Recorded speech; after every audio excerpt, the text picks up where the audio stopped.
It's been 1 week since the Rangers and Angels finished up their last installment of their rivalry, and the distance remains the same between the two. A 5-game Texas lead. With a 4-game series about to begin at the ballpark, the West Division standings could change dramatically. Roy Oswalt is back, and he'll get the Game 1 start. Mitch Moreland is also back in the lineup, hopefully to spark a Rangers offense due to explode.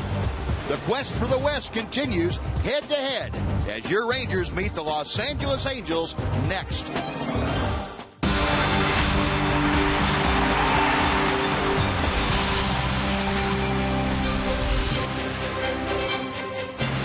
Well, as they say, it's hot enough to fry an egg on the sidewalk outside, but the Rangers and their fans are just looking to roast some halos as the Rangers take on the Los Angeles Angels in the first of 4 here at Rangers Ballpark in Arlington. And welcome along, everyone, along with Tom Greaves, Steve Busby. Glad to have you along this evening. And looks like it's going to shape up to be a great series between the Rangers and the Angels. Game 1, well, we'll see what happens. It could set the tone for the Rangers to jumpstart their offense. But what they're looking for, Tom, is to have Roy Oswalt back in the saddle and really working his magic. Well, he definitely pitched well in his last 2 starts. It took him a while to get there, but against Minnesota, he pitched into the 6th inning, only gave up 1 run, then had his best start in Oakland. He pitched into the 7th inning in this ball game, had much better command of his fastball, really utilized it well. Only gave up 3 hits in the ball game, struck out 6, got a little bit of help from his defense. The only problem that you could see for Roy today would be because of some back problems, he hasn't pitched in almost 2 weeks. So we'll see how sharp he is today. If he's anything like he was against the A's in Oakland, then everything will work out fine. That it will, and you see Roy Oswalt, his last couple of starts that Tom was telling you about, 1-0, and look at that opponent batting average, just 190 with a 150 earned run average. So the Rangers hoping for a repeat from Roy Oswalt tonight. Rangers will be taking on Irvin Santana and the Angels, and they have had some success against Santana in the past. Mitch Moreland back in the lineup tonight, hoping to give this spark to a Ranger offense that has struggled of late. We'll be back with the starting lineups and the first pitch right after this on Fox Sports Southwest.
by your Texas Ford dealers.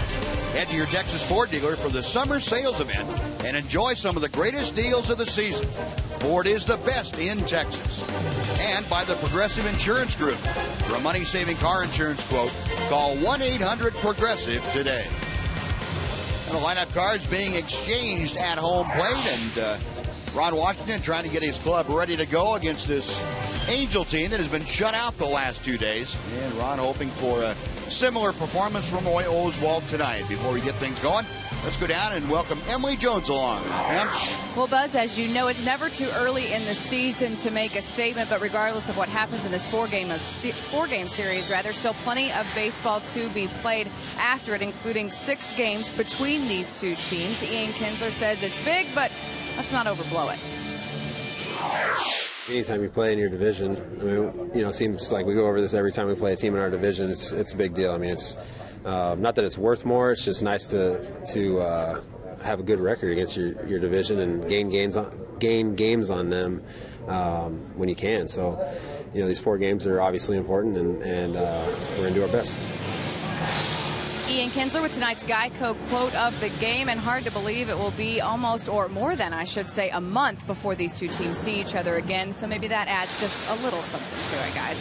All right, Emily, thank you. Yeah, it'll be a long time in between visits, but when you get back down into September, things will have changed pretty dramatically, I would suspect, as far as the importance of the ball games at that time. And Ron Washington knows his ball club needs to get back on track, get back to playing the Ranger kind of baseball. He said that's the only problem we're facing right now is what can we do to get back to our game. You look at the AL West, Athletics surprisingly 4.5 games back. They have had a great month of July. Angels and Rangers have been trading wins and losses basically for the last 3 weeks.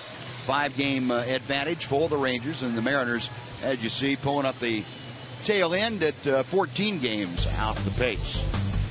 Well, Mike Scioscia has put up this Angel lineup tonight to face Roy Oswalt. Mike Trout back in the lineup. He gets the leadoff spot playing in left field. Torrey Hunter is in right field. Albert Pujols bats third and plays first base. The DH tonight, Kendrys Morales. Batting fifth, playing third, Alberto Callaspo. Howie Kendrick will be the second baseman and bats sixth. The shortstop is Maicer Historis. Batting eighth, playing center field, Peter Borges. And batting ninth, the catcher, Bobby Wilson. We'll look at the scouting report for Roy Oswalt. 3-1 in 5 starts this season. We mentioned in the open that his last 2 starts have gone very well. All told, in 3 starts at home, he's pitched well. 2-0 at 3.44 ERA. First time he's ever faced the Angels will be tonight. He's had almost a couple of weeks off since his last start in Oakland. That was his best start. Pitched into the 7th inning, gave up 3 hits and 1 run, and struck out 6. So hopefully that's the Roy Oswalt we'll see tonight against the Angels. And Roy Oswalt will be backed up by a Ranger defense that looks like this. Josh Hamilton back in center tonight with Murphy and Cruz flanking him left and right. Mitch Moreland, they return at first base. Kinsler and Andrews up the middle. Adrian Beltre at third. Mike Napoli handling the pitch selections tonight for Roy Oswalt. And the umpiring crew tonight, Mike DeMuro will be calling the balls and strikes. The veteran of 13 Major League seasons. Jim Reynolds at first.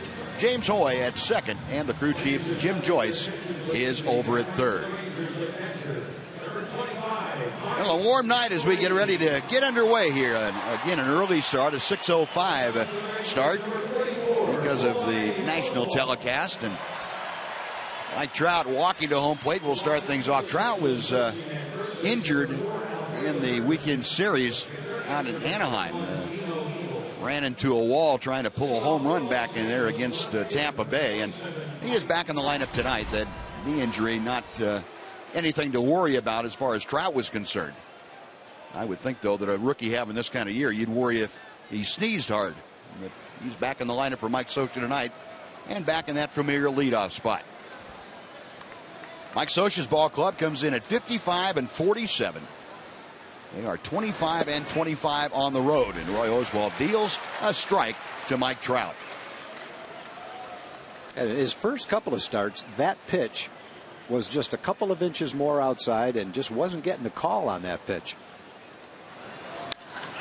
And Trout pops one up, foul territory. Moreland going over, but he'll run out of room. That ball about 8 rows deep. And without the calls on the corners in his first couple of starts, he had to come in with his fastball. He gave up quite a few hits. Then it started to come together for him against Minnesota and then against Oakland. All those fastballs, instead of a few inches off the plate, started to catch the corner, throwing a lot more quality strikes, giving up fewer hits, getting more outs. A ball and 2 strikes as Trout takes down and away. Mike Trout, 16 home runs, 49 driven in, and widely given a lot of credit for the resurgence of the Angels. He joined them the latter stages of April when the Angels were really struggling, and since then the Angels have the 3rd best record in baseball. Oswalt to the wind, and the 1-2 pitch just off the corner, and it's 2 balls, 2 strikes. That's the pitch we're talking about right there. Well, that's pretty good. Yeah, that's good enough to be a strike. Just didn't get called. Now the 2-2. Hard hit ground ball, but backhanded nicely by Elvis. Out number 1. No damage done. 1 pitch later, you get the guy out. Love to get that first out when it's Mike Trout leading off the ball game. Things seem to happen when he gets on base. Yeah. Trout went through a series of 15 straight ball games that he scored a run in. And boy, if you don't think that has something to do with the way the Angels have played, my goodness. The young man is going to be, well, he already is a very good ball player. He's got a chance to be better than that. Torrey Hunter takes low for ball 1. Hunter, as you see, at 284, and he has really thrived since he moved into the number 2 slot of the order. Prior to this year, as he takes ball 2, he had not had any luck at all hitting in the 2nd spot, but Mike Scioscia moved him up there, and Torrey Hunter has hit well over 300 since then, 327. Now going on a month and a half in that number 2 slot.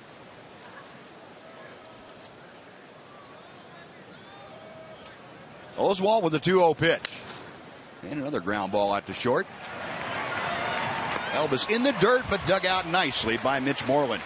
Well, welcome back, Mitch. You get tested on the 2nd throw from Elvis. Well, Mitch is glad to be back. He's got a new baby since the last time we saw him. Injury is healed up. He's had his rehab outings. Now he's ready to contribute to the Ranger offense. No, Mitch is glad to be back in the lineup. Yeah. Just don't feel quite like part of the team when you're on the disabled list that long. Here's Albert Pujols. Pujols, the only Angel that really has had any significant at-bats against Roy Oswalt in his career. This is the first time that Oswalt's ever faced the Angels as a team, and he throws a strike to Pujols. Pujols with 86 at-bats in his career against Oswalt, and he's been a .302 hitter with 5 home runs. Not alarmingly great numbers for a guy like Pujols. I mean, that seems to be about average for him, maybe a little below average, but pretty remarkable for most people. 463 home runs since 2001. And the off-speed pitch a bit low. It's 2 balls and a strike.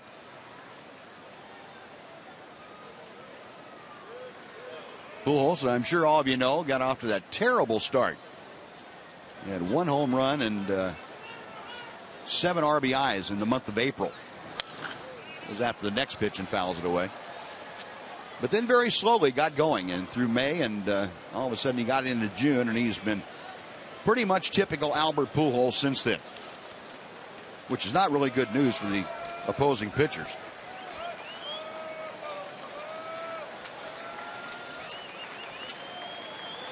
The 2-2 pitch in the air to left field. Murphy fighting the sun, going over to the alley. He can't get it. Lost that ball at the last second.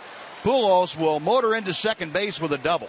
That's the exact ball that's going to give you problems. That soft line drive goes right into the sun. David saw it off the bat, but as he got closer to it, it went right through the sun right as it got to him, and just nothing you can do about that. You got the sunglasses on. It's a little easier to block the sun on a high fly than it is on a line drive. He knew where it was, because right now he's just guessing. You can tell by the expression on David Murphy's face, I got no chance right now unless that thing comes out. You put your glove out just in case it falls into your glove. That's kind of a helpless feeling. Worst kind of a ball that you can hit this time of night. So a Sun-aided double for Albert Pujols gets him to second, and Kendrys Morales, the switch hitting designated hitter, in there. It was a good pitch by Roy, down and away. Pujols just reached out, made some contact, and hit it softly to left field. Any other time it'd be an easy out. With Pujols at second, the Rangers in a modified overshift for Morales. He swings on an off-speed pitch with no success. Ian Kinsler playing his familiar spot out there in shallow right field. We saw him do that in this last series. And the series before that, as a matter of fact. Adam Dunn was played this way and seemed to work out pretty well. Fastball, call strike. It's 1-2. Morales still battling his way back from missing a year and a half. He broke his leg in a celebration on a grand slam home run at home plate, jumping on home plate, and missed all of last year, most of the year before. Chopper foul, and it's still a ball and 2 strikes. Morales burst on the scene with the Angels a couple years ago and really lit things up in the American League. And the Angels figured they probably had a great player on their hands, but then the injury and this big fella out of Cuba just now starting to swing the bat around a little bit better. He's hitting much better at home than he is on the road. Next pitch to him, swung on and missed a slow curveball at 70 miles an hour. So the 2-out double by Pujols, no damage. Roy Oswalt out of the first inning. Angels do not score. Rangers coming up in a scoreless ball game.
First, Ron Washington's lineup now coming up in the bottom of the inning, number 1.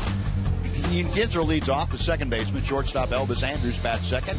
Adrian Beltre, the third straight game, in the number 3 slot. Right fielder Nelly Cruz batting cleanup. Josh Hamilton in center field tonight. He bats 5th. Michael Young is the DH. David Murphy bats 7th, plays left field. The catcher Mike Napoli hits 8th, and Mitch Moreland back in the lineup, batting 9th and playing first base. Now we'll check out the scouting report on Santana. He's 4-10, an ERA of 6 in 19 starts this year. Not having a very good year. An ERA on the road of almost 7. His July start, 21st against Texas. Didn't get out of the second inning. Gave up 8 hits and 6 runs. Long ball plagued him that day. In his last 10 starts, his ERA is almost 8. He's had 2 starts where he hasn't gotten out of the second inning. Also in that 10, he's had a 1-hit shutout. So try to figure that out. But it shows you on any given day, that's what you could get from him. He just hasn't been very consistent this year. Kinsler takes a pitch up and in. It's 2 balls and a strike. Ian at 273, 11 home runs, 47 driven in. See, on the homestand, he has been pretty hot. 316 the average, and he's ahead of the count now, 3-1. Kinsler a 388 career average against Urban Santana. He is one of several Rangers that has really enjoyed hitting against him. Chopper right to Cayaspo at third. Easy play. And Kinsler is retired. 1 gone for Elvis Andrus. We'll take a look at the rest of the Angels defense. Mike Trout in left, Borges in center, Hunter in right. On the infield, Pujols at first, Hendrick and Isturis up the middle. Alberto Cayaspo you saw at third, and Bobby Wilson handling the catching chores tonight. Urban Santana on the hill. Angels right in the middle of the pack as far as defense goes. 984 fielding average and 61 errors. They are both 7th in the American League. Well, here's Elvis batting at 292. And you can see that Elvis has had some success in his career against Santana. Going the other way, deep into the right field corner. Hunter over there reaches out and makes the catch. Right before he got to the wall in the triangle, in front of the triangle down there. Elvis gave it a pretty good ride to right field, but Torrey Hunter, still a Gold Glove caliber outfielder, able to run it down.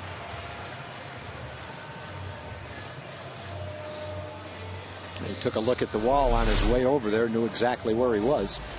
Knew that he was going to be able to catch it before he got to the wall. The 2 gone, bases empty. Adrian Beltre took an 0 for 5 yesterday, but he's still up there among the league leaders. He's 9th with that 312 average.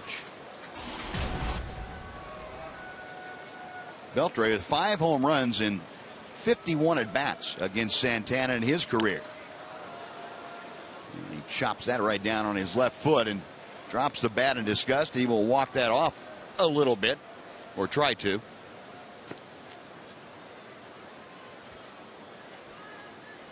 Looked like he got Adrian where he didn't have any protection down there. Probably the foot, instep.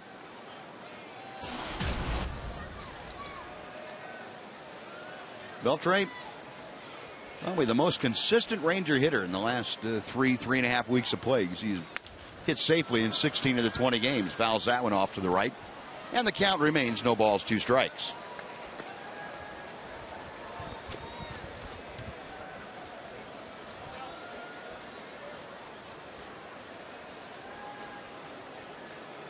Santana back to the plate and misses with a slider down and away. Rangers still atop the major leagues with their 276 average, but they have dropped down to 3rd now in runs scored. They're at 497 right after 100 ball games. Fastball call, strike 3. Mike DeMuro ringing up Adrian Beltre, and it's a 1-2-3 inning for Urban Santana. We finished one in Arlington. No score, the Angels and the Rangers on Fox Sports Southwest.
Alberto Callaspo leading off the top of the second inning. He fouls off the first pitch from Roy Oswalt. This scoreless ball game. Only hit of the game belongs to Albert Pujols, who had a 2-out double in the first.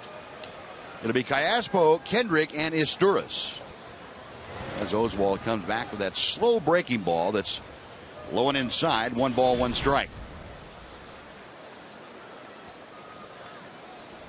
Callaspo, you can see, with 10 career at-bats against Oswalt, a couple of hits. Switch hitter up there from the left side as Oswalt comes back to him, and it's 2-1. You know, for the next half an hour, the left fielder, in our case David Murphy, will be saying something to himself that you don't normally have a fielder say. Please don't hit it to me. Generally, you're ready for the ball. You like it hit to you. You want to stay, as Wash would say, engaged in the action, but not right now. Now with a 1 out before Howie Kendrick steps in, let's go to Jim Knox. Jim? All right, thank you, Buzz. Ranger fans looking for another win tonight. You bet, huh? Community Corner this evening, we're talking about Mike and Shelly Adams, Mystery Baseball South. That all begins tomorrow evening starting at 4:30. You walk through home gate, you have a chance to buy a Mystery Baseball, be packaged up for $50, and the proceeds go to Operation Smile. So get it out here tomorrow night. Limited supplies on these baseballs. Also, you have a chance to win some Ranger tickets and a chance to meet Mike Adams. Buzz? All right, Jim, thank you. Yeah, great cause and very, very good folks. The Adams for doing that kind of work. Howie Kendrick cues the next pitch foul from Roy Oswalt. It's no balls and 2 strikes to Kendrick. 1 out, top of the second inning. Kendrick with those numbers for the year, 274, a 314 on base percentage. Very low for Kendrick. He has not been working the count very well this year. And actually, he was one of the Angels that got off to a relatively good start, and then he has cooled off while the rest of the ball club has picked up things. Line drive down the right field line, just foul. Oh, that was just foul. Jim Reynolds, the first base umpire, had a great look at it and threw up those arms immediately after the ball contacted the ground and said, nope, that's foul. Ooh. About an inch between the ball and the chalk. Definitely foul, though. Good call by Jim Reynolds. No arguments from the Angels. Still no balls and 2 strikes. Oswalt back to the plate. Ground ball. Beltre. Sidearm sling to first base. That's out number 2. Well, so far in the game, Roy's doing a great job of moving his fastball to both sides of the plate. Started off that at bat with pitches away and then ran the fastball with good movement. Right in on Kendrick's fist that time. A little jam shot to third base. Kind of like Scott Feldman. That's a good sign. Good command. Yeah, and that's something that Roy Oswalt, when he was younger and threw harder, didn't do a lot of, and that's moved the 2-seam fastball around. He was primarily a 4-seam fastball guy, but as he's gotten a little bit older and a lot wiser, he's starting to throw variations of the fastball to make it appear like it's 2 or 3 different pitches. There's a long drive to right field. Isturis hits it a long way. It's gone. Yeah, Isturis in for the injured Eric Ibar, and he cranks one out of here, and the Angels take a 1-0 lead.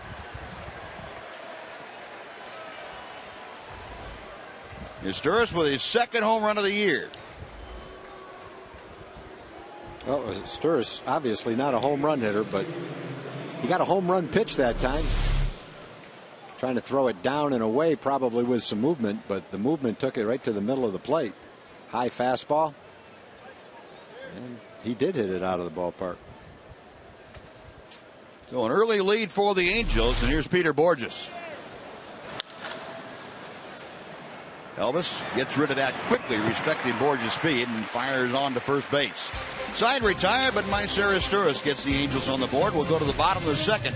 Angels 1, Rangers nothing on Fox Sports Southwest.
rival Angels this week at Rangers Ballpark.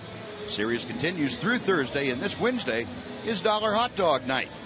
Make your plans now to support your Rangers in the battle for the AL West. Enjoy all the dollar hot dogs you can eat for just $1. Reserve your seats at TexasRangers.com.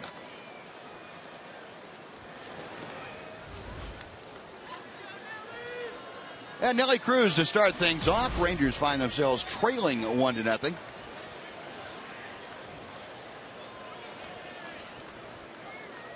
Cruz, one of the hotter Rangers of late, is up to 14 in the home run column now, and he takes high from Irvin Santana. It's ball one.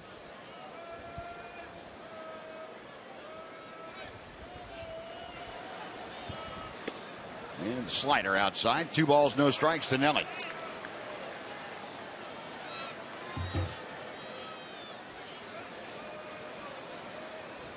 Santana working quickly here tonight and fires a strike. I've seen starts where Santana's fastball, he keeps it around 93, 94 miles an hour, sometimes a little higher. So far today, it looks like he's struggling to get it up to 91 miles an hour. Slider's been a little flat. That was running 92 miles an hour. But it missed, and it's 3 balls and a strike to Cruz.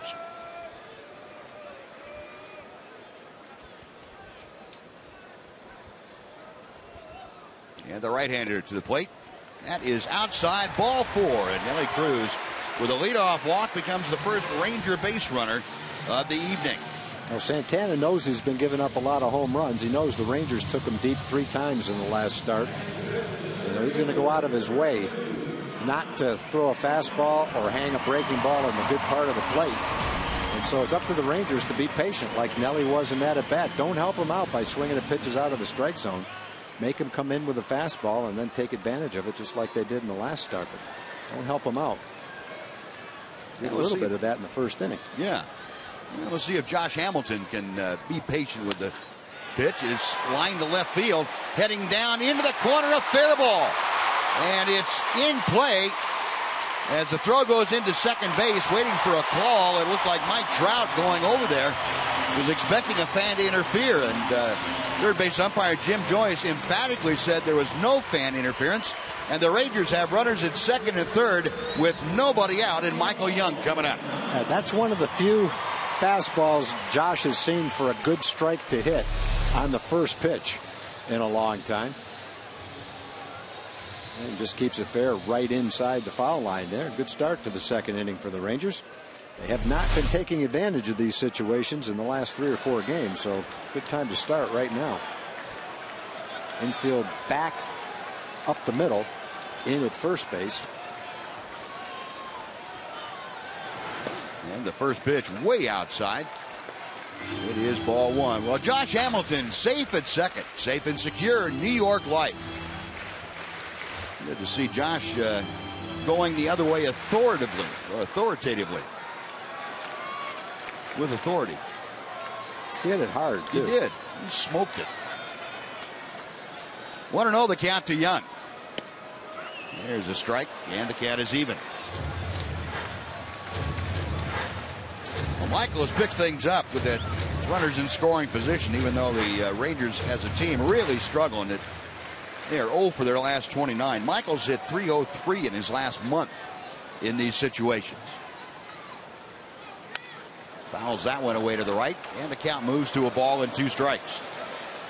Well, that's just hard to imagine that you see the numbers for the year for Michael and also his career against Santana. He's had great success against Irvin Santana, but it's hard to believe this Ranger ball club would be 0 for 29 going back to Friday with runners in scoring position. Not only is that a long dry spell, it's a lot of people in scoring position. And Michael just able to get a piece of that breaking ball. I think there's a little bit of pressing going on too, Buzz. That's natural in baseball. The players are well aware of the same stat that we just mentioned, and so all of a sudden you come up and you go, oh, here we go again. 0 for 29, men in scoring position, and it kind of gets in your head a little bit. When you don't have a streak like that going and everything's going well, players walk up to the plate going, all right, here we go, men on base. Right. Instead of, oh no, men on base. You see Nelly Cruz, the last Ranger to get a hit with runners in scoring position. That pitch is in the dirt. And the count is even at 2-2. It's the same old story. It's easy to say, don't try to do too much. Just do what you normally do. In Michael's case, line a shot over second base. Just entirely different when you're struggling a little bit. You're up there, fans in the stands, game on the line. Easy to talk about it, but a little tougher to relax and get it done when you're up at the plate. Santana having a tough time getting together with Bobby Wilson on the pitch they want to throw for the 2-2 offering. The other thing that's been unusual with the Ranger offense is how many times this year basically the whole team's been cold at the same time. Yeah. Too many good hitters for that to happen as often as it has. Generally, you'll see 2 or 3 guys slumping and 3 or 4 guys hot, still scoring your 3 or 4 or 5 runs every game. The Rangers have gone through a couple of streaks where it's kind of been everybody cold at the same time, struggle to score runs. You can see Michael has really enjoyed hitting against the Angels. Scott Coolball, the Ranger hitting coach, having discussions probably about situational hitting right here. And the pitch is low. The count has gone full to Michael Young. I still say, Buzz, what we fall back on all the time, with 2 months to go, sooner or later, everybody's going to get hot at the same time because things generally tend to even out. Good hitters with track records and plenty of time left to get hot and watch that happen. Payoff pitch to Young. And Michael going after an off-speed pitch. Did a pretty good job of just getting a piece of that on 3-2. We'll come back and try it again. Yeah, baseball, it's kind of a trite saying, but baseball has a way of evening things out. And you know, if everybody is cold for a while, that with this amount of talent on a club, when it turns around, there'll be a lot of pitchers with their ERAs soaring. Santana again with the 3-2. Young drives it to right field into the corner. Hunter sliding in foul territory and makes the catch. Tagging and coming in to score is Nelly Cruz. On to third is Josh Hamilton. And the ball game is tied on a great catch by Torrey Hunter. Michael Young with the RBI has tied this game and gotten Hamilton to third base with 1 out. Yeah, that's not a bad outcome. I mean, generally you say, man, nice play, bad luck for the Rangers, but in that particular case, you'll take it. It's a sacrifice fly, 9th pitch of the at-bat, and Josh moves to third base for David Murphy. Murphy with 1 out. So it's actually a very successful out. Now with 1 out, the Angels will pull their infield in with Murphy at the plate. Hamilton at third. And the first pitch to Murph, a tailing fastball, cut on and missed. Murphy, a 3-hit game yesterday. Got that average back up to just 1 tick below 290. Well, take advantage of second and third. You've had 1 good at bat to get a run in and move a runner. And now another one. Murphy going the other way. Trout doesn't see it. Now he does, and it's over his head. Hamilton will score. Murphy into second, and the Rangers take a 2-1 lead. And thank you very much, Mother Nature and the sun. Yeah, how fitting is that David Murphy was the one to hit it? It's like saying, okay, it happened to me once, now take this. That ball was hit a lot better than the one that Pujols hit out there. And Trout would have had to run it down at the warning track anyway. But he definitely didn't know where it was. And even if he did catch it, it was another good at bat with men in scoring position. Michael got the run in with a sacrifice fly. David would have done the same thing. Instead of a sacrifice fly, he gets an RBI double. So that breaks that streak.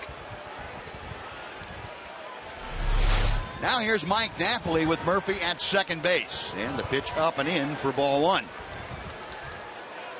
You were watching our opening remarks. You saw Mike Napoli take Urban Santana deep a week ago Saturday.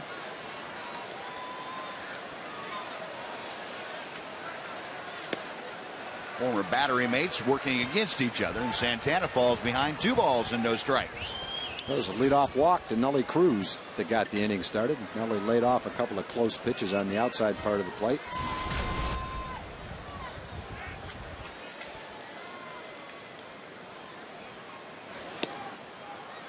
And ball 3 misses away. So Santana trying to spot things up, and Mike Butcher, the pitching coach, is going to go out and have a talk with Urban Santana. And this really has been the kind of streak that Santana is in. That when things start to unravel, he's not in a position mentally anyway to really put the brakes on it. And I think that's one thing Butcher's going to talk to him about. Just relax, calm down, throw your pitches. It will work out. Yeah, I think the other problem that he's got is his stuff right now is not top of the line stuff that he has on many occasions. Generally, when he's throwing well, his fastball's got a little more life, and that slider is a little bit harder, has a little more bite to it. It's not, it's kind of flattening out now and staying up instead of to right-hand hitter down and away with sharp break that gets you to swing at it when it's slightly out of the strike zone. Just not seeing that same snap on it right now. Napoli a swing and a fly ball to center field. Didn't get all of it. Moving overboard, just makes the catch. Murphy will stay at second. That is out number 2, and we'll bring up Mitch Moreland for his first at bat in about 6 weeks. Before Moreland steps in, let's go back down to Emily Jones for a little more on Urban Santana. Emily? As you guys mentioned, they skipped his last start so he could work on some mechanics, and Mike Sosa said coming into today's game that they wouldn't put him on a pitch count, but rather an out count of 15. All right, Em, thank you. So 5 innings worth, huh? I've never heard of that before. I haven't either. An out count? What if he's got a perfect game going with 45 pitches? You're out of there. See you later. Yeah. Well, good to see Mitch Moreland back at the big league level. He takes a strike. Moreland with that injured hamstring causing him to miss 6 weeks. Average this season at 272, 10 home runs, 25 driven in. He has not fared particularly well against Santana, although there's a home run in there among the hits that he has. Outside, 1 ball, 1 strike. Mitch missed 31 ball games. Hurt himself back on the 19th of June down in San Diego. Pulled that hamstring, running out a ground ball to first base.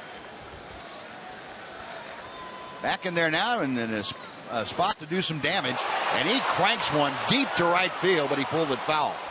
Oh, that's to the back of the club level down that right field line. Yeah, a little distance to it. Just a little bit of bad direction. Wow. Now, if you average up the distance for Mitch's home runs, it's right up there with the big guys. He had some long home runs. Hit that one in Tampa Bay that went so far you couldn't see where it hit. The one in Toronto, about 20 rows back in right center field. 1-2 pitch got him swinging. A breaking ball in the dirt. Wilson will have to throw down to first base. Moreland is retired, and so are the Rangers. But they turn the score around. A couple of runs on 2 hits and 1 left. On to the third, 2-1 Texas on Fox Sports Southwest.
Southwest is brought to you by your Texas Ford dealers. Head to your Texas Ford dealer and drive the best in Texas. And by AT&T, the nation's largest 4G network. AT&T, rethink possible. Now Roy Oswalt now back to the hill with a 2-1 lead. And the first pitch of the third inning to Bobby Wilson is outside. Rangers putting together a couple of doubles and a walk in their half of the second to take the lead over the Angels, who had gotten on the board with Mycir Asturias' home run. The pitch low and outside. It's now 2-0 to Bobby Wilson. Wilson hitting in the number 9 slot. 226 is average overall, but he has crunched the Rangers to that 353 mark this year. Pitch pulled foul, and it's 2-1. Chris Iannetta, who had been brought in to be the number 1 catcher, back off the disabled list, but he's still working his way back into catching every day. So Wilson trading off duties with him until Iannetta gets completely healthy, and the strike makes it 2-2. It was a good example of what we were talking about. Pitch number 3 on one side on the corner, pitch number 4 on the other side of the plate on the corner. Up the middle and into center field by the diving Elvis Andrus. And Bobby Wilson continuing his hot hitting against Ranger pitching. A leadoff single has him aboard, and the top of the order coming up.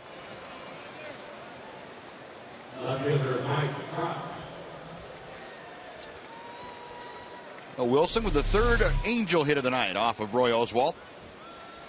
Not sharply hit, but hit to an area where Elvis couldn't quite get to it.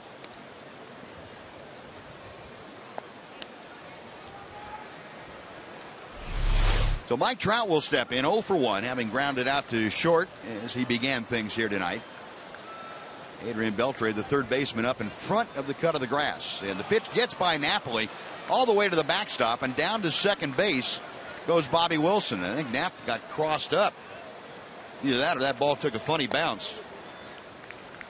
Napoli usually extremely solid on blocking balls in the dirt. Just didn't get his glove down in time. Sure didn't. And that's going to be ruled a pass ball.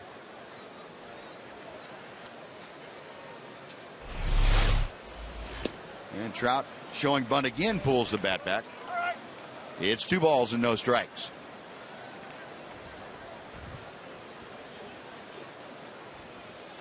So Mike Scioscia maybe or maybe not having Trout sacrifice here. Trout, of course, a 350 hitter. But Mike Scioscia very much a fundamentalist type of manager. He likes to play the percentages. He asks for a lot of execution from his players and usually gets it. Fastball, a called strike. It's 2-1. Yeah, I hope he is sacrifice bunting. Yeah. You got a guy hitting 350. I hope he sacrifices every time. The Ranger defensing Mike Trout. And Trout going to right field, hits it well. Cruz is going back. He pulls up. That ball's gone. Trout going the other way has turned the game around. A 2-run home run, and it's 3-2 Angels.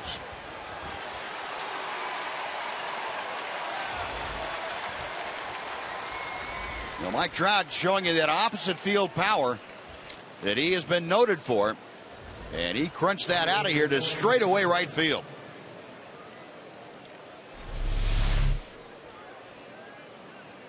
And again, the ball had movement, but it moved from the outside part of the plate to the middle of the plate. And the first pitch to Torrey Hunter, a big breaking ball for strike 1. 375 feet, the estimated distance on Trout's home run. A ball and a strike to Torrey Hunter.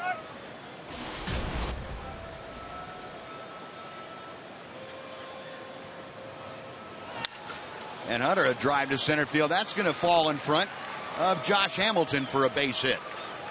Well, 3 consecutive hits to open up the third inning. Hunter now aboard at first base, and Albert Pujols coming to the plate as Roy Oswalt trying to figure out how in the world to put the brakes on this suddenly resurgent Angel offense. Angels, you remember, were shut out both Saturday and Sunday by Tampa Bay.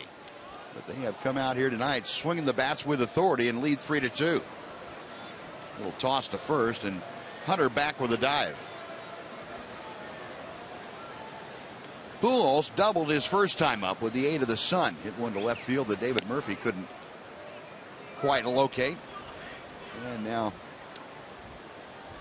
Roy Oswalt, a little disgusted with himself, asked for a new baseball, and Mike DeMuro accommodates him.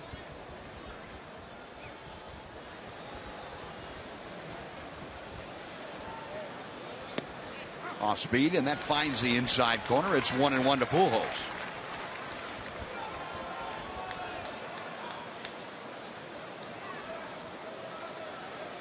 Hunter expanding that lead a bit at first base. And Oswalt back to the plate. It's 2-1.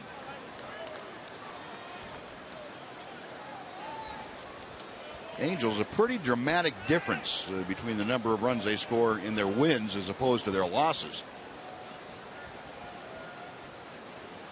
They come into tonight right in the middle of the pack in runs scored, 454 runs. Pujols a drive to center field. Hamilton going back. He now puts the brakes on, shy of the warning track, makes the catch, and then a strong throw to second base forces Torrey Hunter to remain at first. Well, he knew Torrey Hunter would be tagging up on that ball, and so alertly he wasn't going to take any chances on just getting the ball back to second. He got it in with a little bit of a sense of urgency.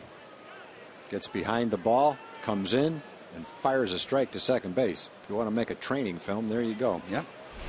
Pretty well done. One out. Kender Morales swings through a fastball. It's 0-1. Morales struck out to end the Angel first inning.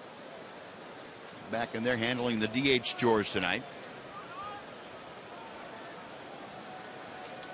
Hunter is lead from first, and Oswalt back to the plate, misses low.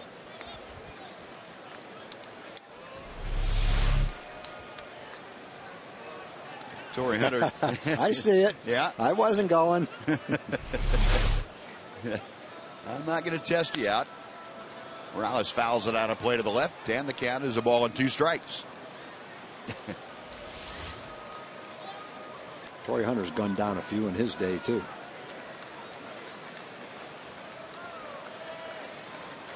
Well, he is a 9-time Gold Glover. 1-2 pitch. Call strike 3. Fastball, and Morales caught looking. Mike Napoli was caught thinking there were 2 outs, and he started toward the dugout. Fortunately, Oswalt was screaming at him, hey, come on back here. We still got one more to get. Yeah, you're Torrealba making sure from the dugout that Mike knows exactly how many outs there are. No, that's the second strikeout. They're laughing, going, thank goodness it wasn't me. That can happen to anybody. As long as it's not them, they're going to get their 2 cents worth in. Knapp will probably laugh about it later. He doesn't think it's too funny right now. Not right now. And Oswalt say, hey, Mike, come on back here. I need the ball. And then Napoli very casually puts up the 2 fingers. I knew there were 2 outs the whole time. I was just trying to decoy Torrey Hunter first. There goes Hunter. Huge jump. And forget about him. Hunter had gotten a pretty good read on Oswalt. And boy, he set sail. Oswalt came to a stop very briefly and then made the pitch. And Hunter was already a quarter of the way to second base. On that ball, if Knapp kind of rolls the ball back out to the mound thinking it was 3 outs, Hunter could have gone to second base. I saw that happen in Venezuela one time. Rich Billings was our catcher, and we were having a bad inning. He was upset with a pitcher. Pitcher strikes out a batter. He fires the ball into the ground thinking it was the 3rd out, and Vic Davalillo scored from third base for the other ball club. And no one was going to laugh that night because it wasn't funny at the time. We had a lot of fun with it later. He'll probably have a lot of fun when 5 or 6 people call him tonight and tell him I was making fun of him. Reminded about the story. 2-2 pitch, and the breaking ball is low and inside. Nice block that time by Mike Napoli. The count has gone full to Cayaspo. Cayaspo hitting 5th in the order, trying to get aboard to extend this inning. Howie Kendrick will be next if Cayaspo gets on. 3-2 Angels. A couple of home runs tonight against Roy Oswalt. Lyser Astores, a solo shot in the 2nd inning. And Mike Trout, an opposite field home run here in the 3rd inning. Cayaspo now 0 for his last 11 trips to the plate, as that graphic informed you. Oswalt a check of second, the payoff pitch. Breaking ball hit right off the end of the bat, a skimmer. He hit it just like he threw it. Softly. Side retire, but the Angels come back with 2 runs of their own on 3 hits. They strand 1 after 2.5. The Angels 3, the Rangers 2 on Fox Sports Southwest.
What the left fielders have to deal with. There's a shot from our center field camera that's looking out over there, but this is a shot down pretty close to field level.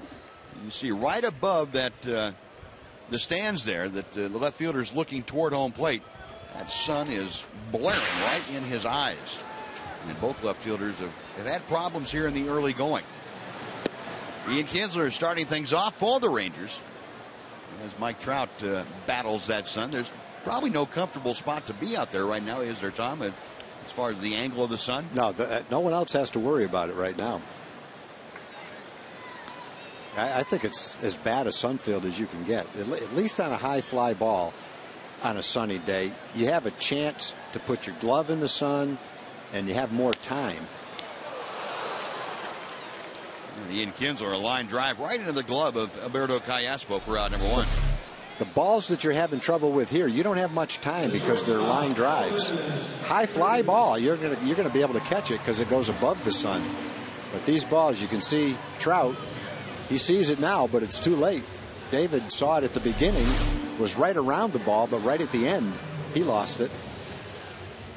So both those guys right now are counting the minutes till that sun disappears. Probably about 10 more minutes, but Trout's hoping he doesn't get one right now.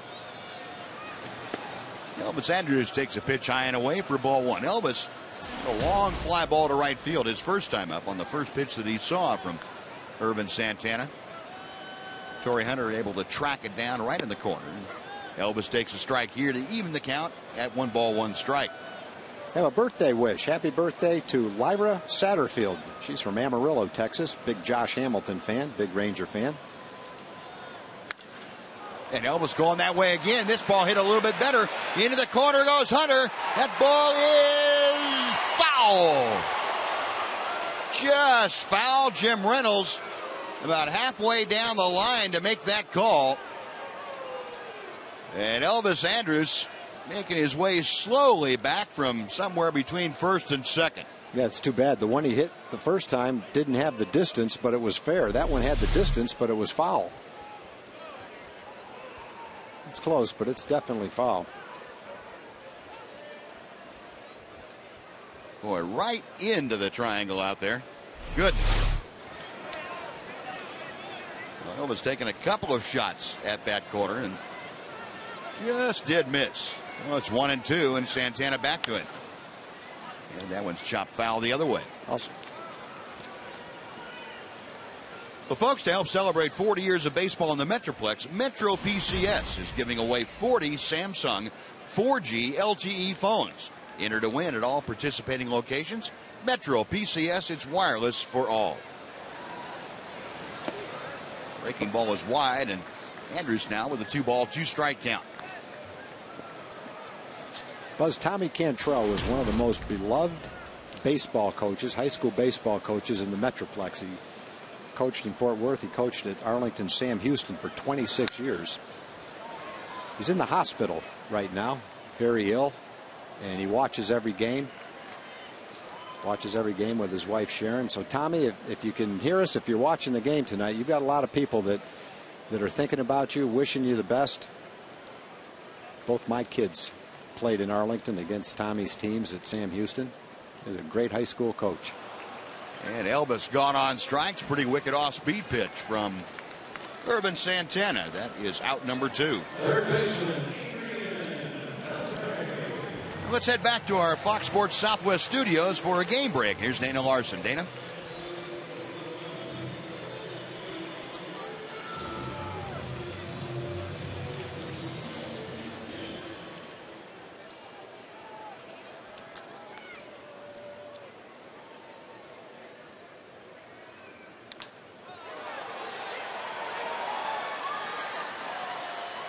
Thank you, Dana. Adrian Beltre taking a shot at right field. Comes up about 15 feet short as Torrey Hunter able to haul that in right at the track. Rangers gone in order after 3. Angels 3, Rangers 2 on Fox Sports Southwest.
As we go to the top of the fourth inning, let's take a look at the game summary brought to you by Ford. The Angels leading 3-2. They have had home runs by Maicer Asturias and Mike Trout.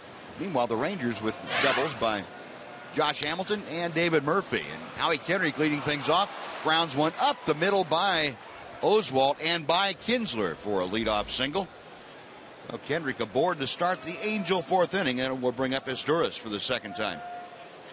And let's head on over to Jim Knox. Jim? All right, thanks, Buzz. Fox Sports Southwest Fan Express rolled in this afternoon from Texarkana. Yeah, 52 strong on that, having a good time in the ballpark. Courtesy 1400 Fox Radio in Texarkana, and backed by popular man, the Italian Stallion. And Knox, you have something to say. I came to take the hex off the Rangers, who hadn't had a hit with a runner in scoring position in 29 at-bats. I took the salt, right hand, over my left shoulder. It's an old Italian saying. It takes off the bad luck. Josh had the extra base hit. Don't boo him. Don't do it. We're going back to the World Series. Yeah! Right, as you can see, the Stallion had coffee the entire trip from Texarkana. Thank you, Stallion. Buzz. All right, Chewy, thank you. Man, wow. that's some enthusiasm That right there. is, yeah. After the foul ball, we'll remind everybody that if you want to see the food that was sent up to the booth, you can go to foxsportssouthwest.com. And if you don't see what you sent, that means it'll be there the next day.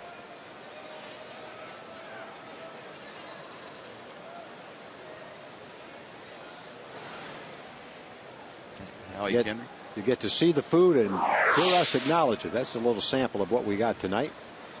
And you'll be able to see it later on at foxsportssouthwest.com. Oswalt's 0-2 pitch, and Asturias lofts one to shallow center field. Josh Hamilton drifting in a few steps, puts it away. Kendrick back to first, and with one away, Peter Borges will come up. Center fielder Peter Borges.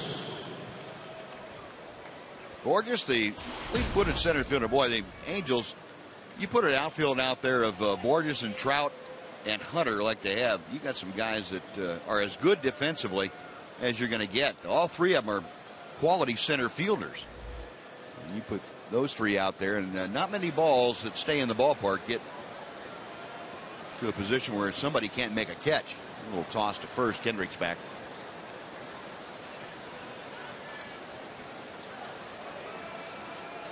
Oswalt's allowed 3 runs on 6 hits thus far. He has Kendrick at first, 1 out. And the first pitch to Borges, who shows bunt, takes a belt high strike. Borges, a ground ball to short as he ended things in the Angels' second inning.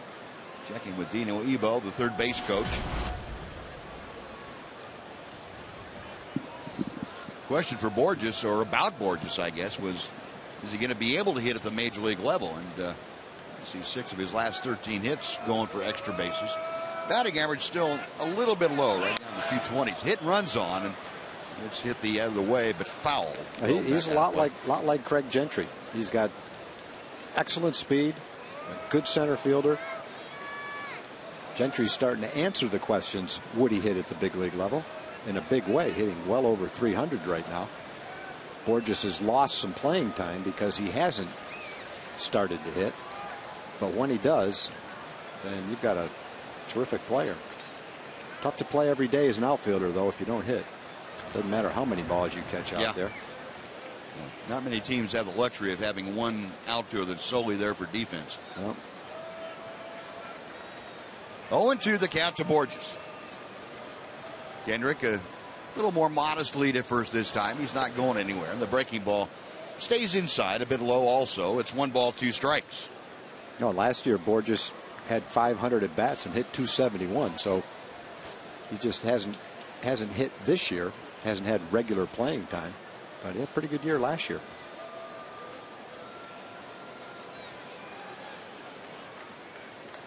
Oswalt okays the sign and comes set.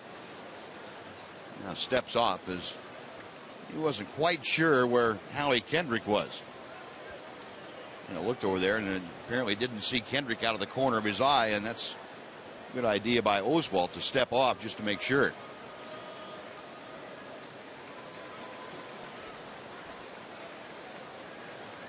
Right-hander's ready once again. And it's popped up. Around second base, it'll be Ian Kinsler. And that's out number 2. Good pitch by Oswald, a 66-mile-an-hour curveball.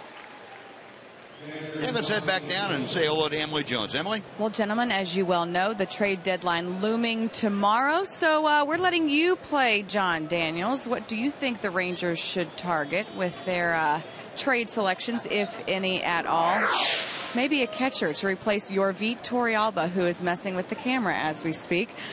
Should it be a pitcher, a hitter, or should they stand pat? Log on to facebook.com/Fox Sports Southwest and let us know what you think. I'm certain John Daniels will take a look at the fan poll and maybe take some advice, guys.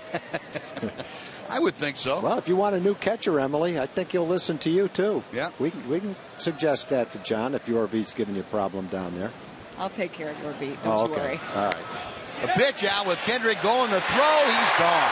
Oh, what a great throw. Pitch out was a little inside, but he still got it. Napoli gunning it right on the target. So the leadoff single is erased. The Angels are erased. On to the bottom of the 4th we go. Angels 3, Rangers 2 on Fox Sports Southwest.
Trivia question.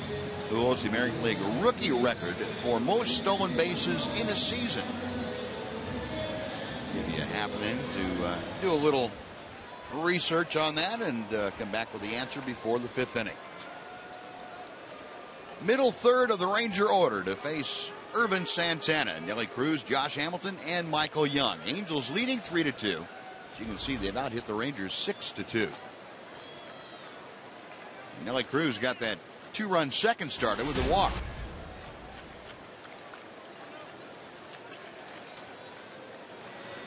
Santana's first pitch is a breaking ball that's low and outside for ball 1.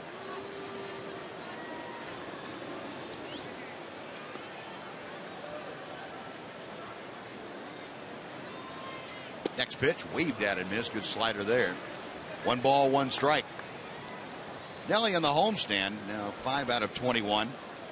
Well, he's had 4 walks in the 6 games. He's also had a couple of home runs and driven in 4. Tops this one out to short. And Isturis on to Pujols. That's out number 1, and it will bring up Josh Hamilton. Center fielder, Josh Hamilton.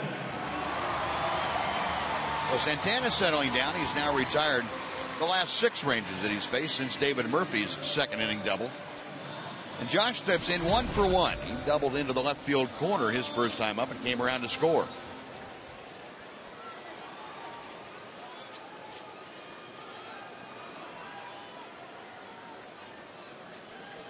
Santana's first pitch to Hamilton.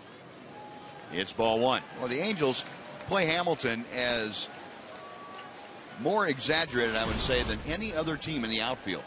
Definitely in left field. Yeah. They've got guys spread out all over the place. Next pitch to him is low. It's 2 balls and no strikes.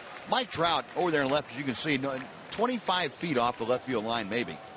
And Borges in center is just shading toward left center. So there's a huge gap in both left center and right center because Torrey Hunter's playing him straight away.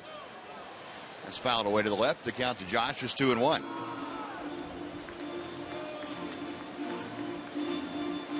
In the infield, as you saw in your shot, playing Josh around to the right, but not in an exaggerated overshift. 2-1 pitch. Hamilton, a drive hit high in the air to deep left field. Trout is going back. He's at the track, at the wall. Goodbye. Josh Hamilton, home run number 29, and we are back even at 3 apiece. Well, one thing that's very noticeable tonight is that Josh is trying to hit the ball to left field. First time up, he got a fastball to hit and lined it just inside the third base foul line. And that time he waited on the pitch and drove it high over the scoreboard in left field. So good game plan for Josh tonight. Not trying to pull the ball, going to left field with it and doing it with some authority. Great to see Josh Hamilton doing that, providing the power, a double and now an opposite field home run. And when Josh took off from the box, he had a pretty good idea that ball was not going to come back down and play. Michael Young gets a little pop-up off the fist that Albert Pujols will come and run Gary Pettis out of the way, make the catch in the coach's box. That's out number 2, and David Murphy coming up.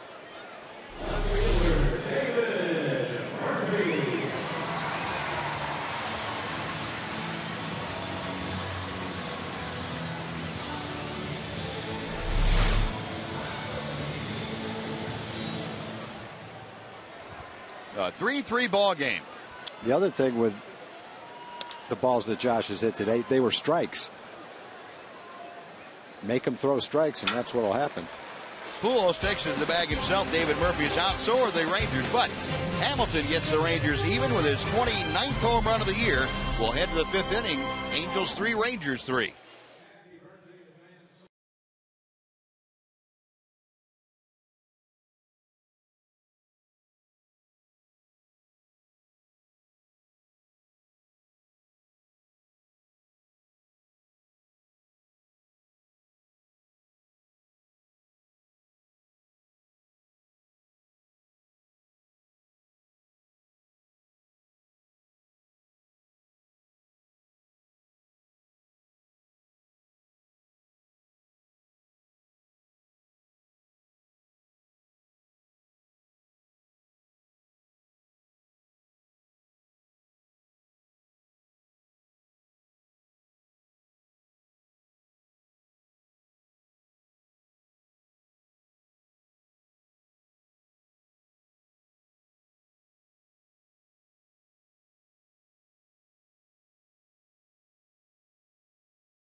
A brand new ball game as we head to the top of the 5th inning, and Bobby Wilson, who was left standing at home plate when Howie Kendrick was shot down trying to steal to end the 4th inning.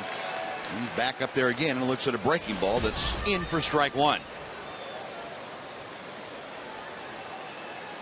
Wilson, a single to center field in the 3rd inning against Roy Oswalt. And as Oswalt jumps out on top of the count, and a couple of off-speed pitches to Wilson. Roy, 44 strikes, 23 balls in his 67 pitches thus far.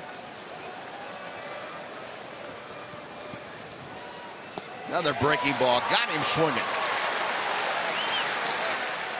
Well, the hammer takes care of Bobby Wilson. 1 away, and let's now answer your AT&T trivia question. Remember, the question tonight was who holds the American League rookie record for most stolen bases in the season? And the answer would be Kenny Lofton. 66 steals in 1992 for the Cleveland Indians. That's pretty good. I don't care how many years you played. And Mike Trout, who homered his last time, takes an off-speed pitch. Well, glad to have Mark McLemore joining us for the 5th inning, as always, tonight. Mac, glad to have you along this evening. And a little bit of long ball, and these are two clubs that have really struggled offensively lately. Ooh, nice play by Moreland, who just did beat the hustling Mike Trout to first base. That would have been some kind of collision right there if Mitch ran right through the bag. You got Trout running full speed. Mitch is about 250 pounds. I'm betting on Mitch on that one. I'll take your side with that. Knocked him into the coach's box.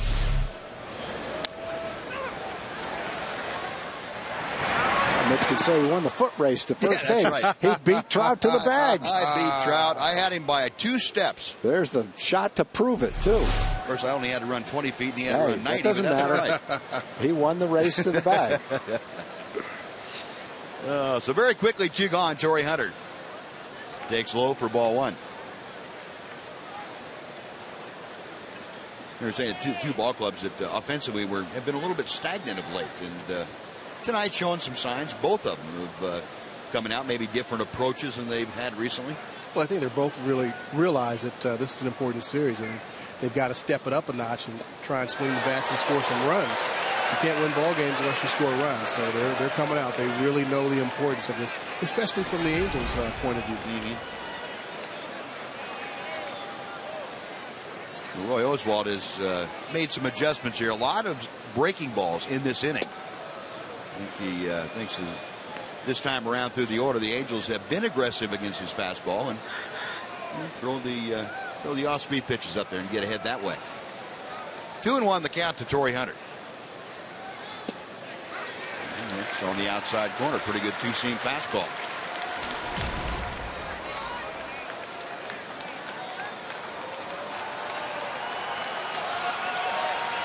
The 2-2 pitch. Foul back. I think one of the keys, Buzz, for Oswalt in his last 3 starts has been he's been able to spot his fastball better. In early starts, when he wasn't throwing his fastball over, he had to throw a lot of breaking balls. He's throwing a lot more fastballs now than he did earlier in the season, his season. There's that big slow hook at 68, and Torrey Hunter just could not wait long enough. A pair of strikeouts in a 1-2-3 inning for Roy Oswalt. Halfway through the ball game, the Rangers 3, the Angels 3 on Fox Sports Southwest.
Hey, Rangers fans, stop by and meet Rangers infielder Alberto Gonzalez tomorrow and sign up to be the Whataburger What a Fan.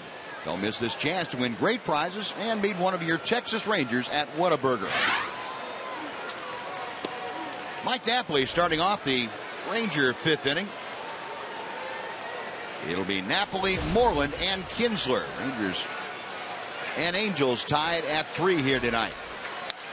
Napoli, a drive to right field. Hunter going back. He's still going back. And right in front of the wall, he stops to make the catch. For out number 1. That's a second ball that's just been missed. Beltre had one almost the exact same way. Just got underneath it a little bit. Santana's gotten away with a lot of pitches tonight.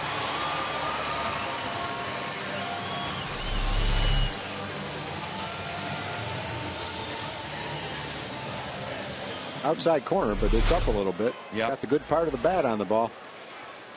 And Jerome Williams, hearkening back to what Tom had said about Santana being on an out count tonight. Not a pitch count, but an out count that we were talking about. Jerome Williams up there loosening in the Angel bullpen. Here's Mitch Moreland, and he takes a strike from Santana. Well, the Angels have 2 relievers, Jerome Williams and Garrett Richards, who have both recently been in the starting rotation, so they've got a lot of innings out there in the bullpen if they need them. 0-1 pitch. And Mitch is swinging a foul tip. It's 0-2. Mitch, a strikeout victim in his first major league action since back in the middle of June. Already had a couple of very nice plays over at first, so defense has not lost a bit by being on the disabled list. And judging from the way he swung the bat in his rehab assignments, he's pretty close to where he wants to be. That pitch high. His hamstring seems to be doing okay.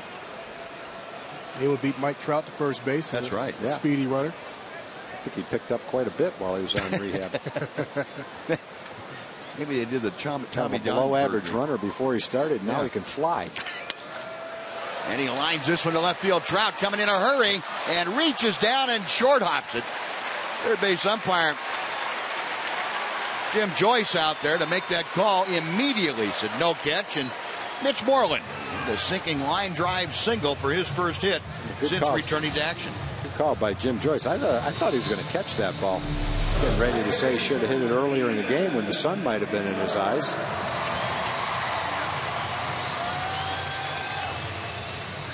I got to think Trout thought he was going to catch that ball. Otherwise, he might have slid for it, reached out and dived for it. You remember that play we had on that Friday night game in Anaheim when he came in and almost got his feet knocked off from that line drive that he misplayed. Maybe he had that. Maybe he's not comfortable on those kind of balls. Could be. That was the same kind of ball that he just had. Yeah, those low line drives to the corners, either left field or right field, they're pretty tough to catch, especially when they're down, around your feet and you're trying to go down a little bit to try and catch it without diving. Ian Kinsler, a good rip at a fastball and fouls it straight back. It's 1-1.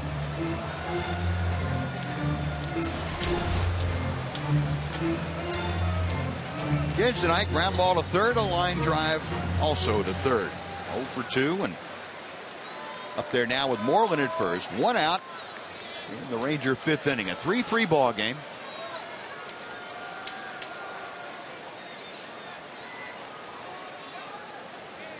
Santana back to the plate. Little tapper right back to him. Double clutches and almost gets his second baseman, Howie Kendrick, sent to surgery. I don't think he had a grip on that ball. Now, right now, let's go back to our Fox Sports Southwest studios for a Mazda CX-5 game break. Here's Dana Larson. Dana?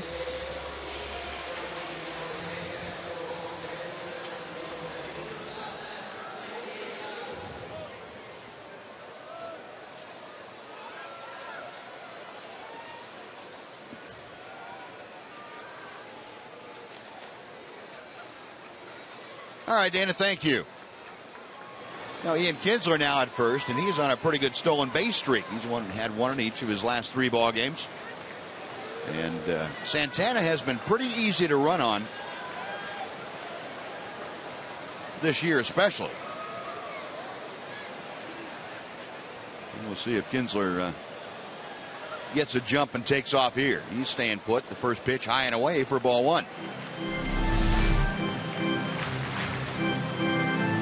This is that last play that ended up being a fielder's choice.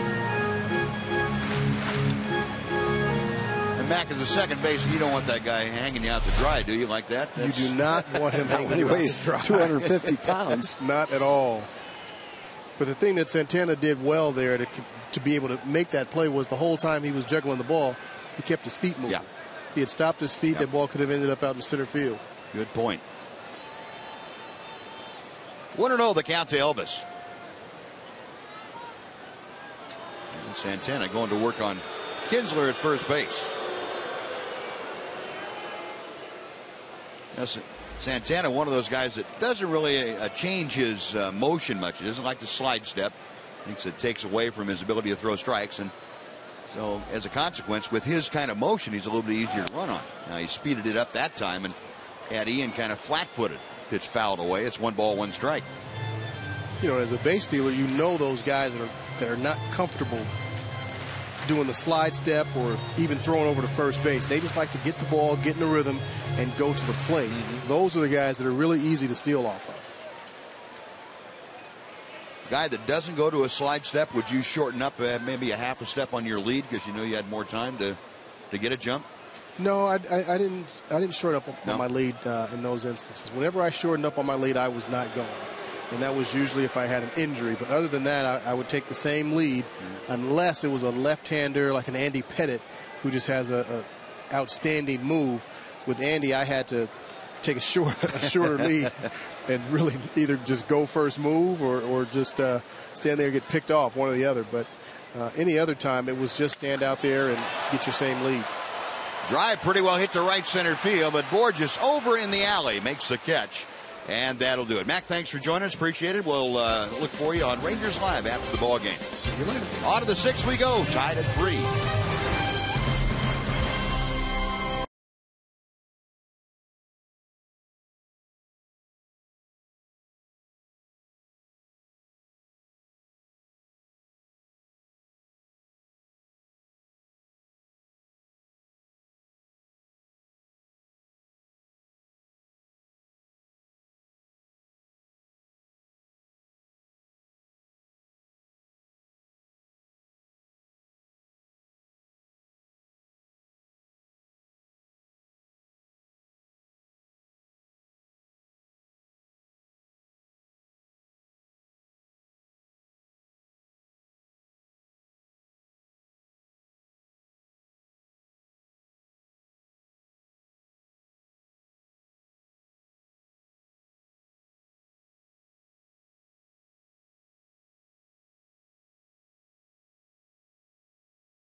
Support your Rangers against the division rival Angels this week at Rangers Ballpark.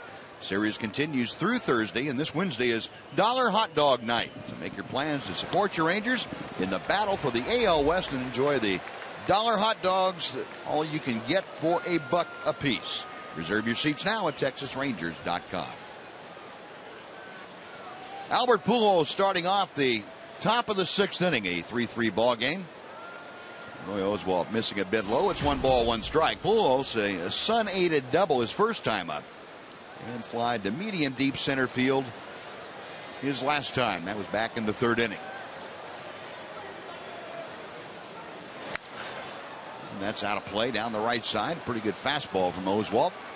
And the count moves to a ball and 2 strikes. Roy, with his next pitch, will be at the 80 pitch mark tonight. So a reasonable number for the right-hander. Throughout his entire career, he's been known as a workhorse. Boy, he just have a hard time getting him out of the ball game before the 7th inning.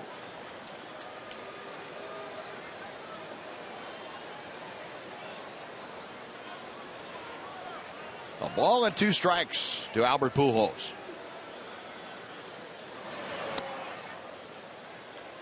And the count evens at 2-2.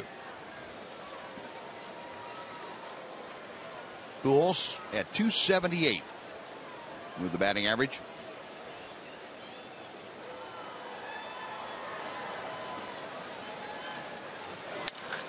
Line drive hit well to right center field. That's going to plug the alley, go all the way to the wall. Hamilton over to cut it off on the carom, and into second base with a leadoff 2-bagger is Albert Pujols, his 2nd double of the night. 28th of the season, and for Pujols, well, he just blistered that ball. That first double was lucky. Soft line drive lost in the sun, but that one Roy was trying to hit the outside corner. Got probably a little more of the plate than he wanted to. The movement brought it back inside the strike zone. Nice swing by Pujols. Low line shot. Well, the Angels have the go-ahead run at second base now. Nobody out. Kendrys Morales, who has struck out both times he has faced Oswalt, is up there. Elvis Andrus right at the bag at second. And the first pitch is a curveball that stays high for ball 1. Morales down swinging in the first, called out on strikes in the 3rd inning. Good fastball thrown by him and let her high. 1-1. See Morales shaking his head. Missing the fastball. I'm missing fooled by the curveballs. Trying to figure it out tonight. Well, he's been mired in a pretty good slump of late. He tops this one down the first baseline, and that will go foul. Alfredo Griffin, the first base coach and a pretty good infielder himself in his day, able to put a foot on it to stop it. That's what experience has taught Alfredo Griffin. And don't try to use your hands anymore. Just step on it, and when it's lying there, pick it up.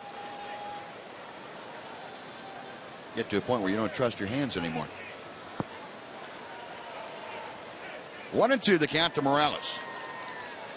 And you're talking about Kendrys Morales, though, having a bit of a struggle of late. He's 0 for his last 13 times to the plate. Now time called.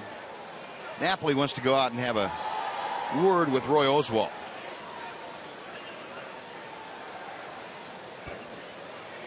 Got a little smile out of the right-hander. Huh?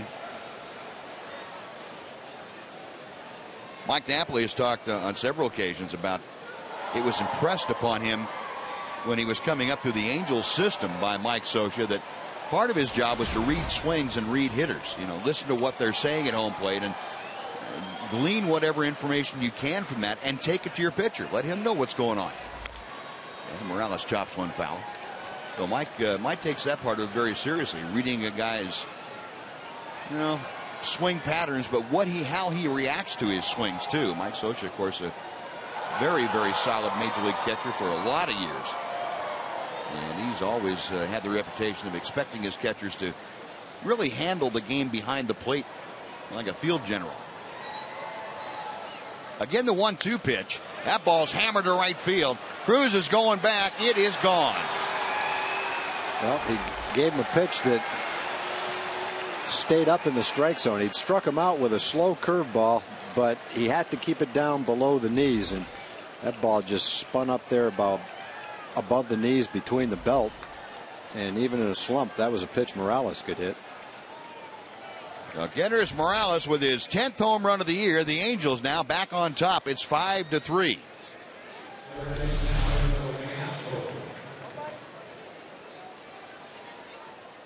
That's one you just hope that they foul it off, because that's right in the center square. He really wasn't handling the fastball or the good curveball, but he was able to handle the hanging curveball.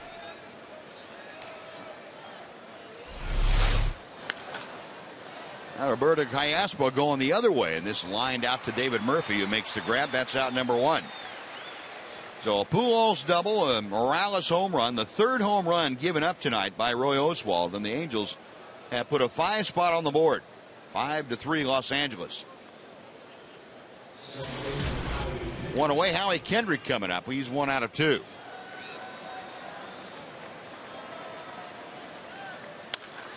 And make that 2 out of 3 as he smokes that high pitch back up the middle.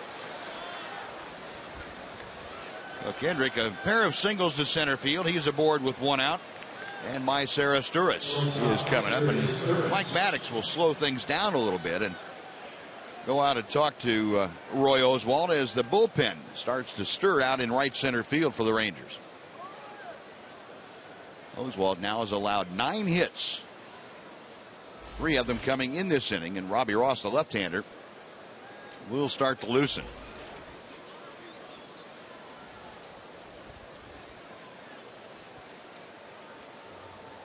Mike Maddox always looking at the pitcher's face, his eyes, see what kind of reaction he gets from his guy on the mound, whether it's positive or whether the guy's a little bit intimidated by what's going on. Roy Oswalt, not known to be intimidated, but how's he feeling about himself? And Mike Maddox finds that out by watching a guy's face, his reactions. The 1 on, 1 out, Mycera Sturis, a home run in 2 trips to the plate. Switch hitting shortstop up there from the left side with Kendrick at first. There goes Kendrick. The hit and run is on, and Elvis Andrus is only going to be able to flag the ball down to keep it from going to the outfield. He broke to cover the bag at second, and Sturis able to slap the ball the other way, and even though Elvis able to get a glove on it, no play with Kendrick on the move. One thing he did do, though, it kept Kendrick from going to third base. If Elvis doesn't get to this ball, and Kendrick just trots over to third base, so you keep him off third base. Can't score on a sacrifice fly. Good reaction by Elvis, even though he didn't get an out. Well, it's runners at first and second now, and Peter Borges coming up. Borges 0 for 2, a ground out and a pop out. And that slow hook dips in there for strike 1. Borges hitting in the 8th spot on the order. He's been a bit of a good luck charm. Angels in their last 33 games in which he's played have gone 26-7. He's played in the outfield, and even though he's not hitting with a lot of authority, he still seems to be in the middle of a lot of rallies for the Angels.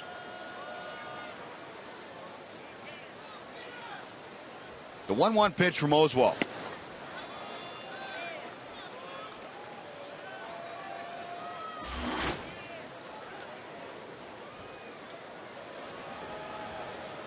So the Angels with runners in scoring position at 253, just a bit below their 269 team average overall.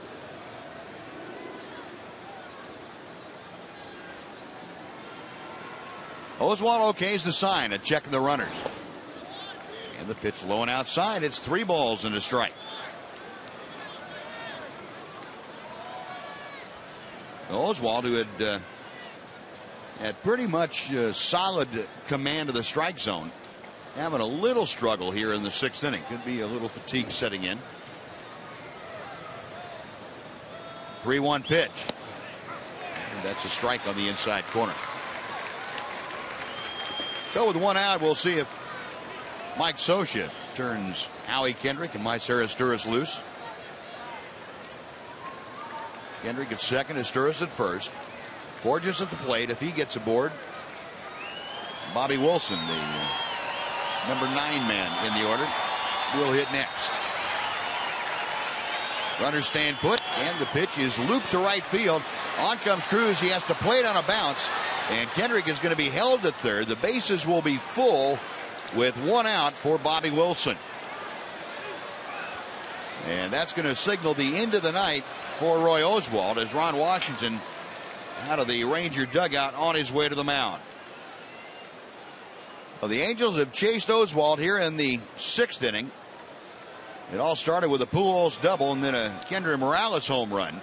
After one was out, Kendrick singled, Estura singled, and now Borges singled. The bases loaded, still just 1 out, and that's going to do it for Oswalt. So Robbie Ross will come on, and here in a bases full 1 out situation, Angels leading 5-3. We'll be right back on Fox Sports Southwest.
And Chevron brings you the starters for tomorrow. It will be Jared Weaver, 13-1 for the year. Derek Holland, 7-5, will be opposing each other in game 2 of this 4-game series. Weaver at 13-1 with a .226 earned run average. Derek Holland been pretty good since coming back off the disabled list. And right now, Robbie Ross in a situation where he has to be pretty good. Bases loaded, just 1 out. Bobby Wilson at the plate, and first ball swinging, lines one to right field. That's a base hit. 1 run is home, and that will be it as Dino Ebel will hold Mycer Estura at third. So the first pitch that Robbie Ross throws to Bobby Wilson is hit into right field for an RBI single. The Angels lead 6-3. Well, last 3 hits, one's a ground ball to shortstop, and then Borges and Wilson both hit little soft line drives, jam shot into right field. Third base coach goes all the way down the line to hold the runner up.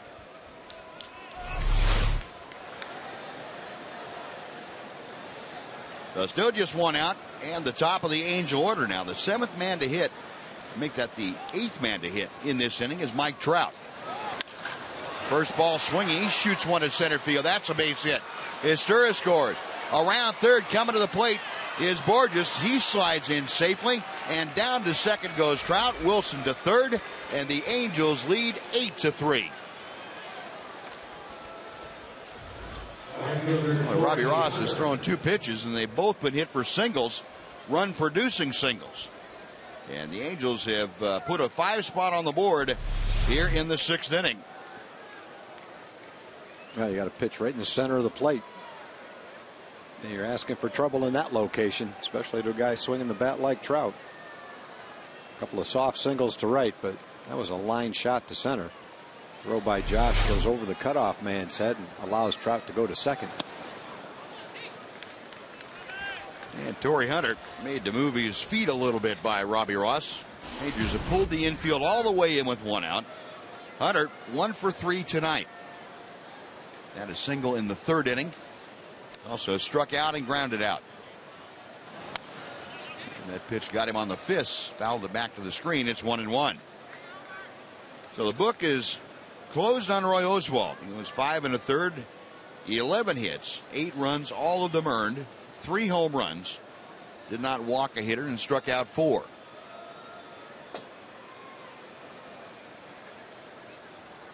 Ross with a 1-1, and that's fouled out of play down the right field side.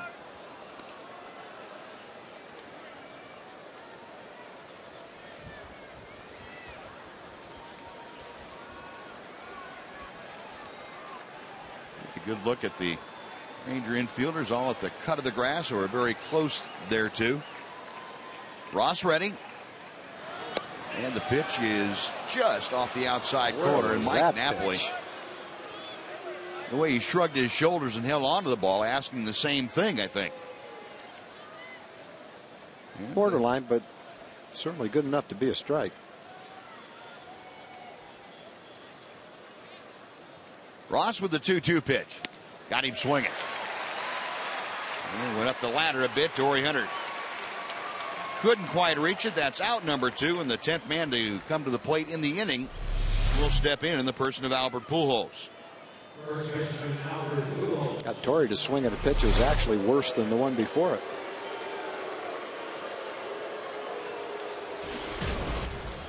Pujols got all this started with a double, and they're not even going to mess with him here. As put up the 4 fingers, and they will deal with Kendrys Morales, who homered in this inning. Pujols, though, will draw the intentional walk. That will load the bases for Morales. This, of course, something that Pujols has become very accustomed to over the years. Ron Washington made a point of last year in the postseason saying, hey, look, he's not going to beat us. He had that one huge game, 3 home run game here. He said, nope, that's not going to happen with Albert Pujols when it means anything. That's time for the AT&T U-verse reverse replay. Last time up this inning for Kendrys Morales. He banged his 10th home run of the year into the right field seats with Pujols aboard. And he's back up there now. The switch hitter will turn around and hit from the right side against the left-hander Ross. Bases full, 2 outs in the 6th inning. And a breaking ball from Robbie Ross finds the outside corner.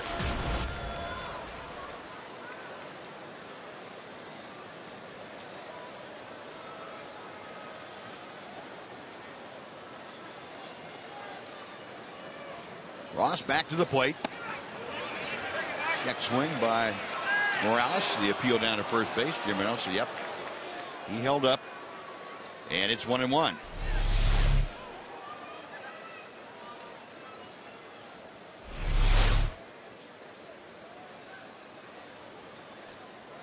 Left-hander set once again. And the pitch way inside and low. 2 balls and a strike.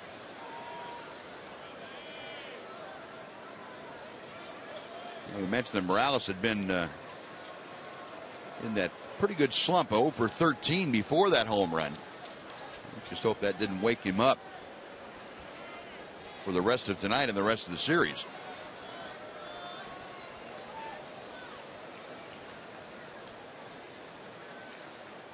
Ross back to the plate and misses high and away. 3 balls and 1 strike. Well, no place to put Morales. You got 2 outs. The base is full of Angels. And Robbie Ross going to have to dial up a strike here and see what happens.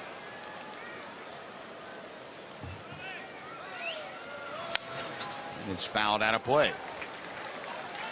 So with 2 outs, all 3 runners now will be moving with the next Robbie Ross offering. It'll be Wilson from third and Mike Trout from second, Albert Pujols from first. And the crowd trying to offer some support for Robbie Ross.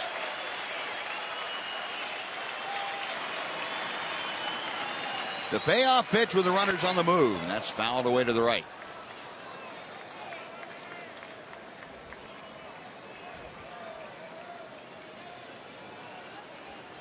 That was a good cutter right there, in on the fist at 93 miles an hour.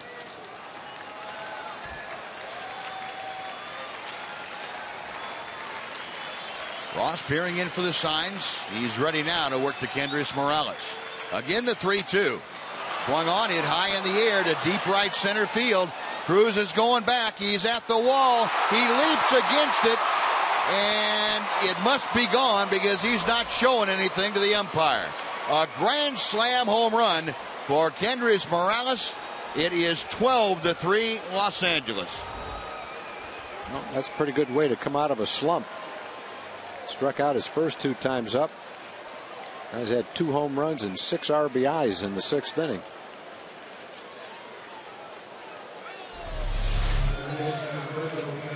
I thought Nelly caught this ball when I saw him go up. No, just didn't quite get over the wall.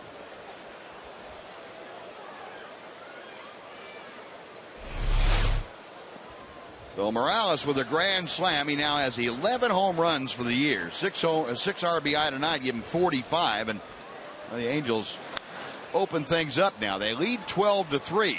They've scored 9 here in the 6th inning. Another switch hitter, Alberto Callaspo, turning around to bat from the right side. 1 ball and 1 strike.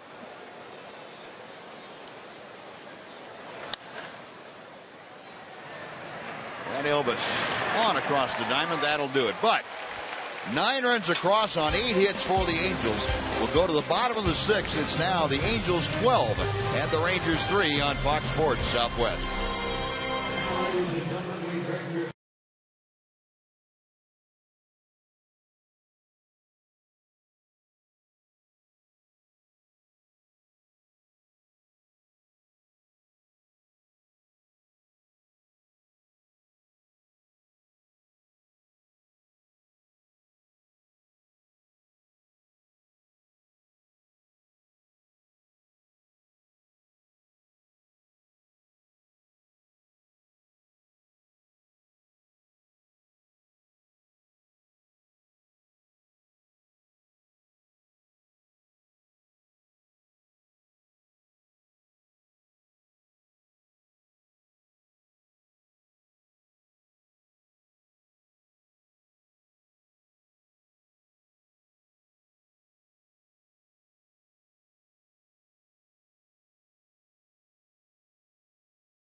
Now for the Sonic Slam Inning, brought to you by Sonic.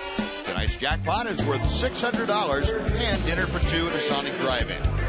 Tonight the Rangers are hitting for Walter Bundy of Kaufman. And if a Ranger hits a grand slam during this inning, Walter Bundy of Kaufman will win $25,000. And you can register at any participating Sonic restaurant. Well, the Rangers come to bat in the bottom of the 6th inning, now trailing by 9. And Jerome Williams has come out of the bullpen to take over on the hill for the Angels. Jerome Williams has been in the starting rotation for a good part of the year. 17 games, 14 of them have been starts. There's a lot of that pitch right there. 90-mile-an-hour cut fastballs.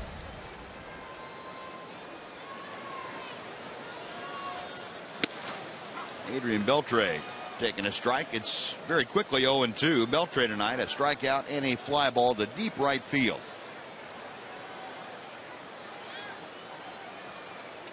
Williams' next pitch, and that's in the dirt. A ball and 2 strikes.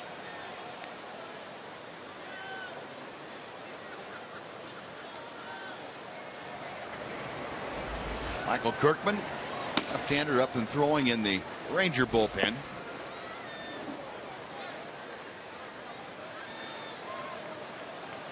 Williams to the wind, the 1-2. Check swing and just fouled off the handle of the bat by Adrian Beltre.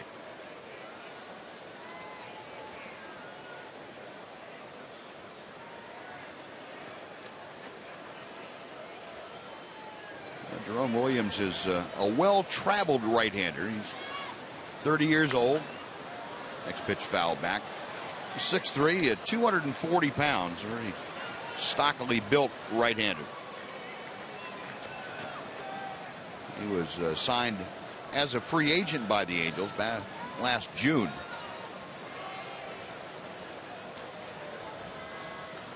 The 1-2 pitch. And that's fouled away.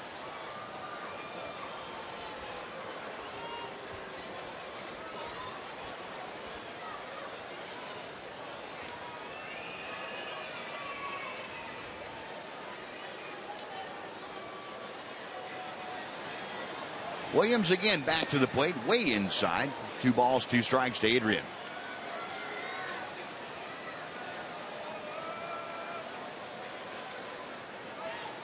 Beltre with the average at .310 as he faces Williams, leading off the bottom of the 6th inning. And he hits a line drive to left. That's going to sink in front of Mike Trout. And Adrian Beltre has his first hit of the night, a leadoff single, and the Rangers, well, as they say, the journey of 1,000 miles starts with the first step, and that's the first step. He ran the fastball up and in on Adrian, but he was still able to get enough of it, piece of it, but not too much of it, because he wanted to keep it in front of Mike Trout.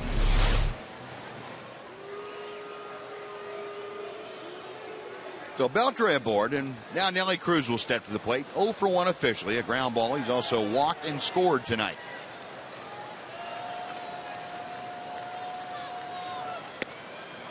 Ball 1.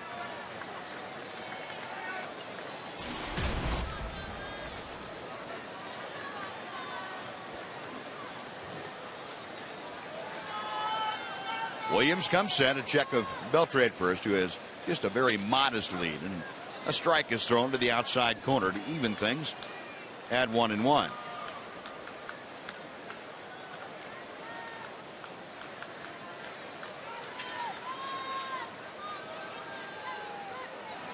Williams back to Cruz.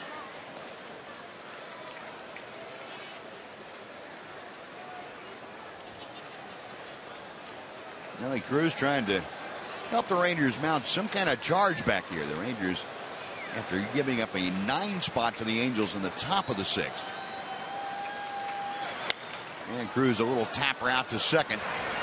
Kendrick will go to first, and that's all they're going to get as Beltre ducked under and came up limping a little bit. Hoping that Adrian didn't do anything when he tried to avoid that tag.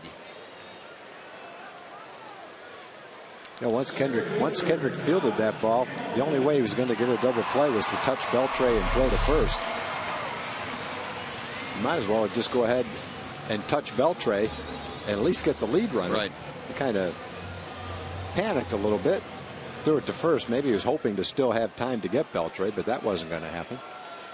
But when you got a 9-run lead, you just make sure you get one out. You're not in that much trouble. From a Rangers standpoint, you can't look at the 9-run deficit. You've got to go up there and try to build off the at-bats and have some good at-bats the rest of the game, regardless of what the score is, just to try to get things back in shape offensively. Well, Josh Hamilton's had a couple of pretty good at-bats tonight. Doubled into the left field corner and then homered it to left field. Both of those, of course, against Santana. Goes after the next pitch, lines it to left center field, a base hit. Beltre had to go back to the bag. That ball kind of chased him back to second base, so he advances only to third. But Hamilton, 3 out of 3 with 3 very well struck baseballs tonight.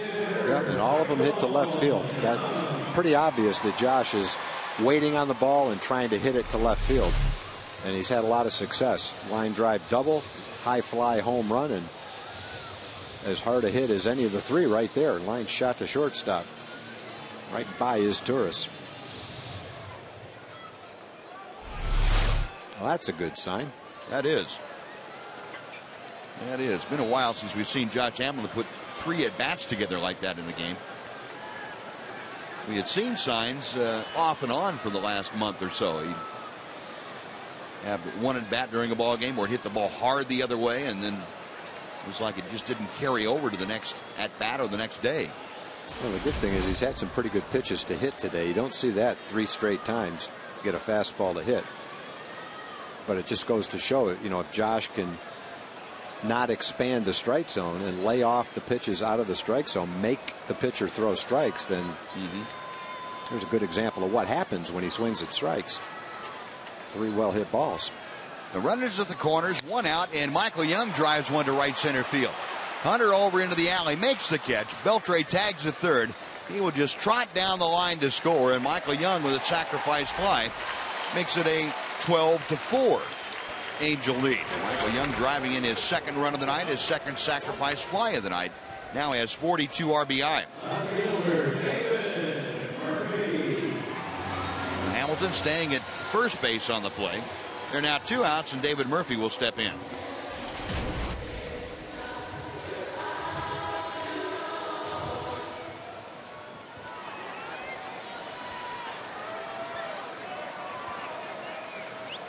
Murphy an RBI double back in the second inning, 1 for 2. And first pitch, tails low and outside for ball 1.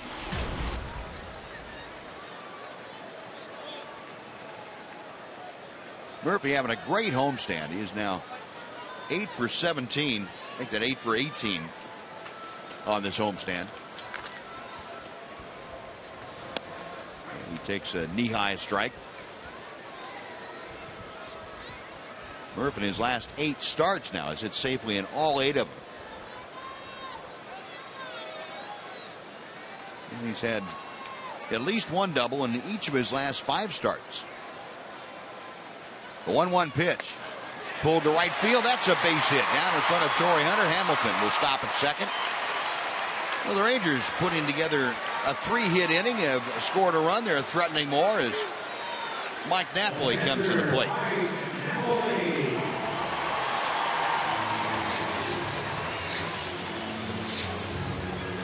David Murphy putting together another good game at the bat.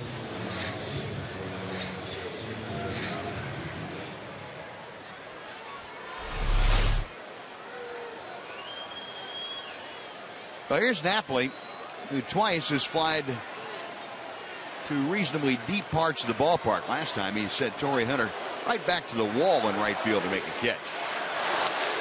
And Williams coming in with a high fastball, and Napoli fouls it back. It's 0-1, and Knapp not extremely pleased about that.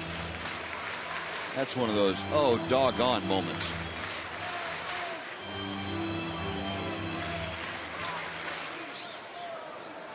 It's been well chronicled the kind of success Napoli has had against his former team.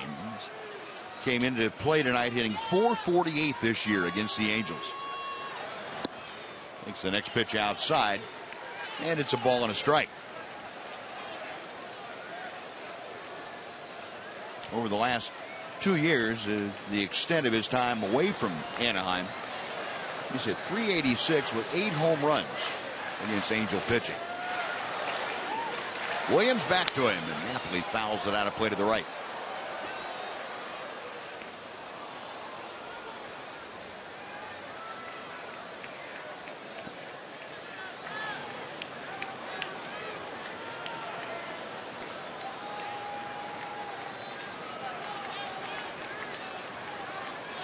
Two on, 2 out. Bottom of the 6th inning. Rangers trying to push some more runs across home plate.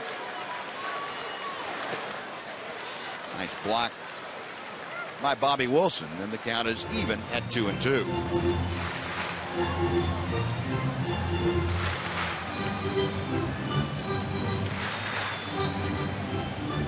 Jerome Williams in for Irvin Santana. Santana worked the first 5 innings. Allowed 4 hits and 3 earned runs. Walked 1, struck out 3. And Williams with a 2-2. That's inside to Napoli, and the count has gone full. Well, Mike trying to extend the inning here with 2 outs. If he's able to get aboard, Mitch Moreland is waiting in the on-deck circle. With With Hamilton at second, Murphy at first, and a 3-2 count to Napoli. You have the runners on the move with 2 away. There go the runners. The pitch is swung on and foul tip. Boy, Napoli going after probably ball 4. Been able to get a piece of it to stay alive. And we'll come back and try it again.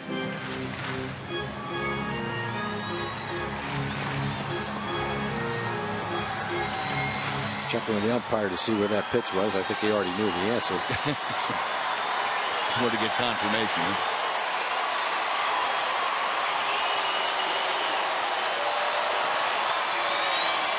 Williams set to go. Again, the payoff pitch. Low, ball 4, and Napoli draws the walk to load him up. Oh, Mitch Moreland. Now, Mike Scioscia wondering where that pitch was, and he's not getting much of a reaction from Mike DeMuro. A pretty common face that Mike has during a ball game.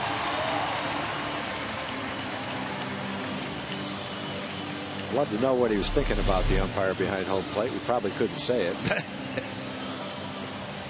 It's a cutter, a borderline pitch. We've seen a lot of borderline pitches go the hitter's way today. Well, Mitch steps to the plate. Base is full of his Ranger teammates.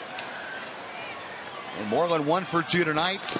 Swings and fouls that first pitch off of Bobby Wilson.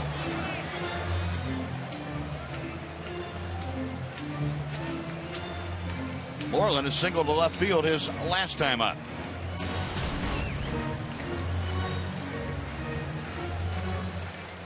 An opportunity here to do some damage. Rangers trailing by 8, but they still have some work to do. Boy, and Bobby Wilson got that right down on his right toe. And missed the guard, too. The guard was kind of turned to the right, and it hit right on the inside of his toe. 0-1 the count as Williams ready. And a chopper out to second. On to first from Howie Kendrick. That'll do it. The Rangers score a run, but leave the bases full on 3 hits and a walk. On to the 7th we go in Arlington. The Angels 12, the Rangers 4 on Fox Sports Southwest.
Rangers baseball on Fox Sports Southwest is brought to you by Geico Insurance. 15 minutes can save you 15% on car insurance.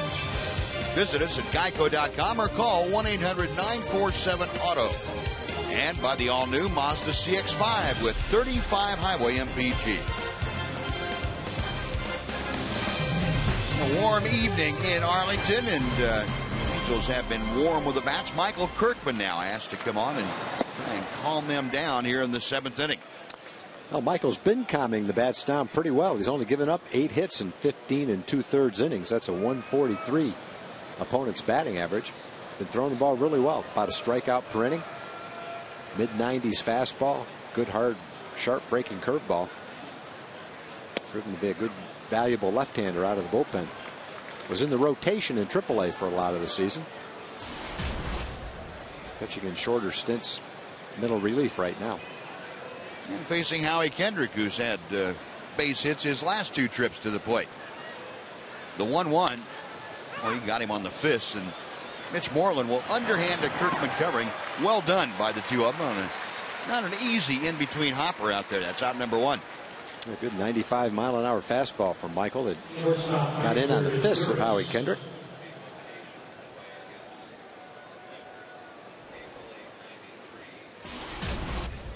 Oh, one away. Here's Mycer Asturis, the switch hitting a shortstop. Again, Asturis in for the disabled list bound Eric Ibar. Ibar fractured a toe on a foul tip. So he's going to be out for a while, a right big toe. And Asturis pressed into action. And he has responded tonight with a home run and a single. Yeah, he's a good utility infielder because he can play every day in long stints. Very solid defensively. Makes pretty good contact at the plate. Did a nice job on the hit and run in the big 9-run 6th inning. Put it in play and got a base hit with it. 2 balls, no strikes to count. And Kirkman ready to work. Fires a strike. It's 2-1.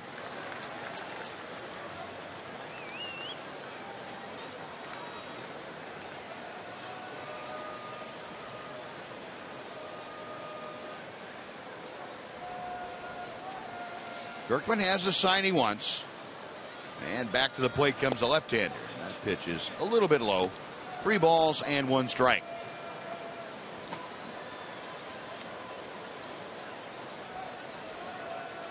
Asturis hitting in the 7th slot for Mike Scioscia tonight.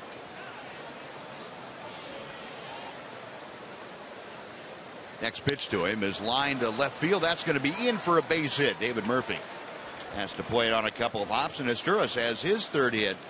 He is aboard with 1 out with Peter Borges coming up. Hit number 15 for the Angels this evening off the trio of Ranger pitchers. Borges stepping to the plate, 1 for 3. He had a single in that 9-run 8-hit 6th inning for the Halos.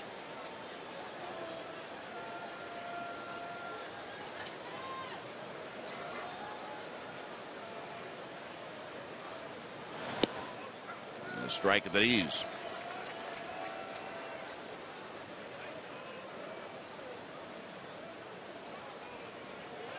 Borges, this time of year, can't really feel too comfortable. He seems like his name pops up in just about every trade rumor that the Angels are involved with. They're just swinging a miss, and it's 0-2. I think there's a lot of teams that would love to acquire Borges and play him every day and let him get comfortable offensively and watch him develop. But the Angels like him too. Yeah. And you mentioned, Tom, last year he hit 271 in pretty much a full-time play. And you think, well, it's got to be there. And he's not just a guy, he's gone on strikes here as he gets caught looking at the 3rd one. But he's just not a guy that has lost that ability over the course of the winter. I mean, if he had the opportunity and maybe made a couple of adjustments, probably get back to a very good everyday outfielder. Yeah, he's just in a position now where everyday playing time is not there unless he gets hot and can stay in the lineup. Last year he knew he was going to be in the lineup virtually every day, especially at the beginning of the year when the Angels had a lot of outfielders, a lot of veteran guys. Right. Vernon Wells got hurt. Bobby Abreu was traded. You know, Torrey Hunter's going to play. It was just a matter of time before they called up Mike Trout and gave him a chance to play. Wells is active now. He's on the roster, just not playing tonight. Mark Trumbo is also not playing tonight. There's another guy that's gotten playing time in the outfield. That's a bat you can't keep out of the lineup. And the pitch from Kirkman just off the outside corner to Bobby Wilson. It's 2 balls and no strikes.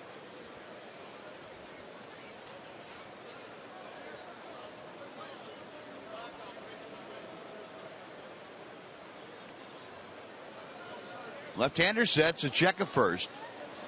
And the pitch is low. It's 3 balls and no strikes. And you saw Mike Trout a second ago. If Bobby Wilson's able to keep this inning going, Trout will come to the plate with a couple of runners on. Trout's had a big night tonight, a home run and a 2-run single.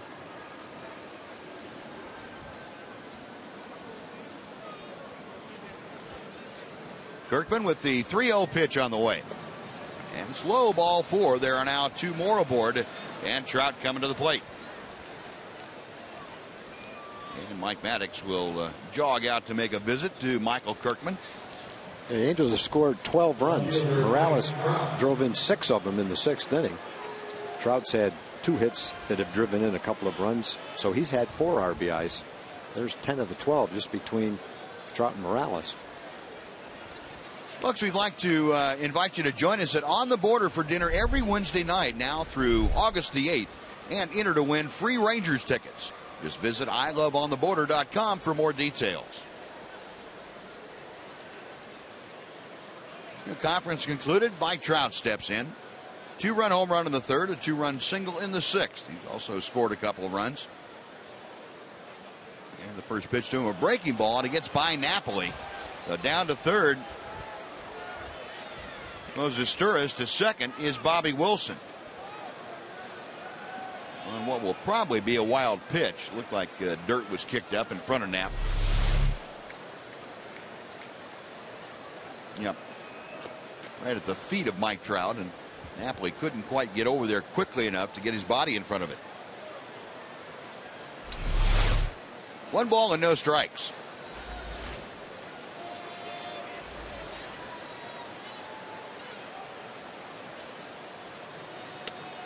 And the pitch outside, 2-0.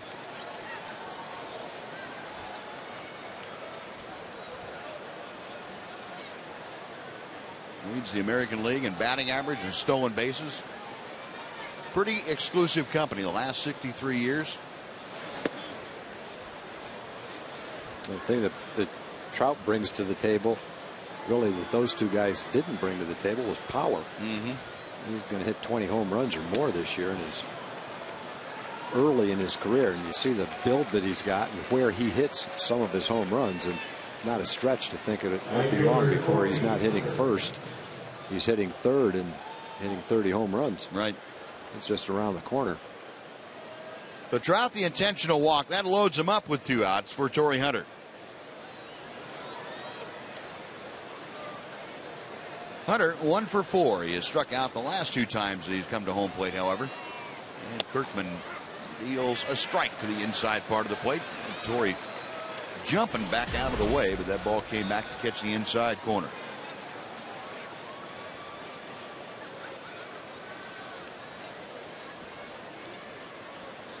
Kirkman with that high set and the 0-1 pitch.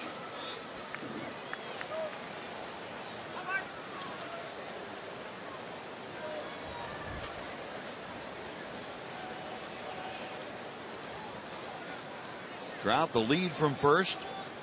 Bobby Wilson from second. And Mycera Asturis across the diamond at 3rd. The 1-1 on the way is very high. It's 2 balls and a strike. Well, Michael Kirkman having a little trouble zeroing in the strike zone now. He's gotten his pitch count up to 22. And Michael doesn't encounter a lot of problems when he's consistent with his command. The only times he gets in trouble is when he has trouble throwing strikes, which happens occasionally. And that's very high. 3 balls and a strike. And Mike Napoli going to go out and have a talk with Kirkman. Ron Washington, Jackie Moore, not exactly thrilled expressions on their faces, and you can understand why. 12-4 in favor of Los Angeles. Mike Maddox among those not very excited right about now. Michael Kirkman trying to gather himself and get at the task of hand. That's getting Torrey Hunter out. 3-1 pitch. That's a strike at the belt.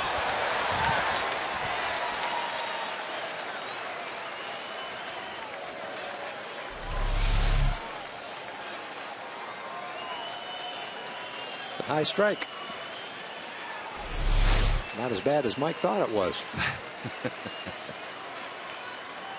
Runners on the move, the payoff pitch. Swung on and foul tipped at home plate.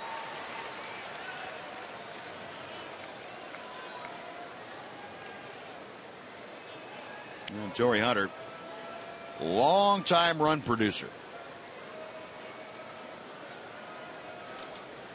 with Minnesota and coming over to the Angels, continuing there, and he has been right in the middle of some very, very good lineups. And Michael Kirkman trying to get him out of there to end this 7th inning. Payoff pitch, fouled back.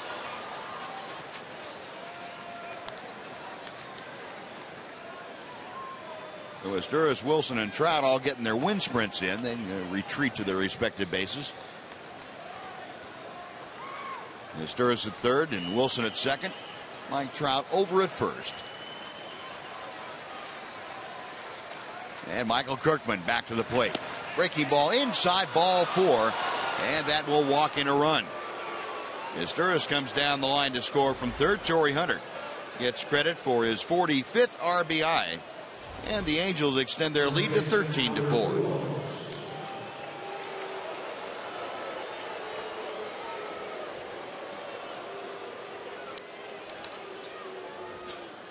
Michael would have preferred to get Torrey Hunter right there and not have to face Pujols with the bases loaded. Pujols, a pair of doubles in 3 official trips tonight. Checks his swing on a pitch that tails outside for ball 1. He came to the plate twice in the 6th inning. He led off with a double and then came up with runners at second and third. Was intentionally walked, and that just prior to Kendry Morales' grand slam home run off of Robbie Ross. Kirkman's 1-0 pitch. Inside, it's 2 balls, no strikes. And this inning is Michael Kirkman's. There's nobody up throwing in the Ranger bullpen. It's all up to the left-hander. And people may say, well, why is that? Well, it's because it's a 9-run game, and you don't want to use guys that you might need tomorrow unless you have to. Pujols going after a pitch that was up about shoulder high, fouled it back. In tomorrow's game, Martin Perez probably is the long man. You really want to use him.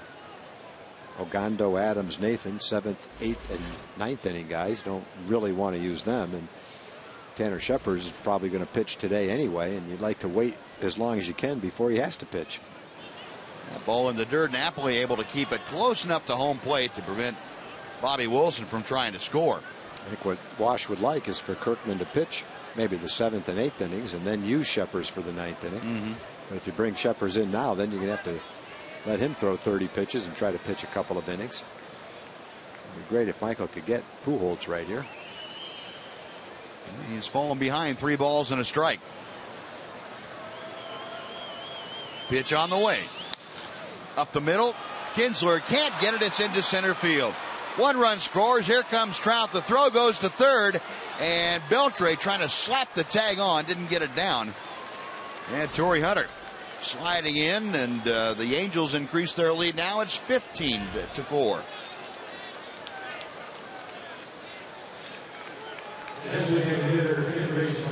Albert Pujols with his 3rd hit of the night drives in runs numbers 64 and 65. Pujols has had a couple of good swings tonight. The double that he hit to right center field was hit well. That was a pretty good pitch. Hit 90 sinker down around the knees and hit it solidly up the middle. It's not a shock when Pujols does something like that. He's done it quite a bit in his career. Kendry Morales, we talk about having a great night tonight. A pair of home runs in the 6th inning. A grand slam and a 2-run home run. Goes after that pitch and doesn't make contact. Last American League player with 6 RBI in an inning was Alex Rodriguez. He had 7 for the Yankees back in 2009 against Tampa Bay. Overall in the major leagues, Juan Uribe had 6 RBI back in September of 2010. And the most RBI in a game this season. How about Josh Hamilton and Nelly Cruz with an 8 spot? The all-timer has to be Fernando Tatis, who had 8 RBIs in one inning, 2 grand slams, both of them off Chan Ho Park. Yeah, that's the amazing thing. It's great to hit 2 grand slams in one inning. In fact, it's unbelievable. But to do it off the same pitcher is really unbelievable. 2-2 pitch, call strike 3. Morales caught looking, and that will do it for the Angels. But they come up with 3 more runs in strand 2. Stretch time at the ballpark. It's the Angels 15, the Rangers 4 on Fox Sports Southwest.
With quite the hole to climb out of as we head to the bottom of the 7th. But as we mentioned earlier in the broadcast, we let you be GM, or at least play one on Facebook. Our Facebook fan poll question tonight was, who should the Rangers target with the trade deadline coming tomorrow? Brandon says Cliff Lee would be nice. Steven says Josh Johnson. That's what we need.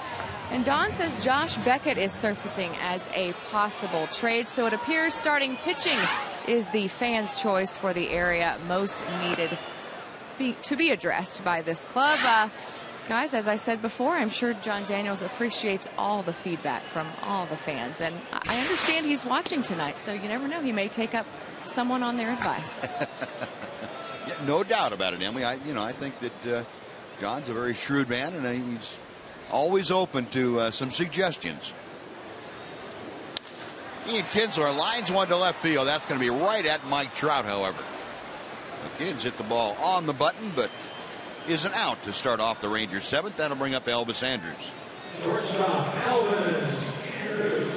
far as the trade front goes, I would think by now that most of the legwork and the research has been done, and it would probably be a matter of, at this point, Tom, and you know a lot better than I, but at this point, you're just seeing if you can put together the right pieces for who you've targeted. Huh? Yeah, they've done the targeting. That's not the issue now. Now the issue is what do you have to give up and what are the financial implications of the deal. Those are the complicated parts.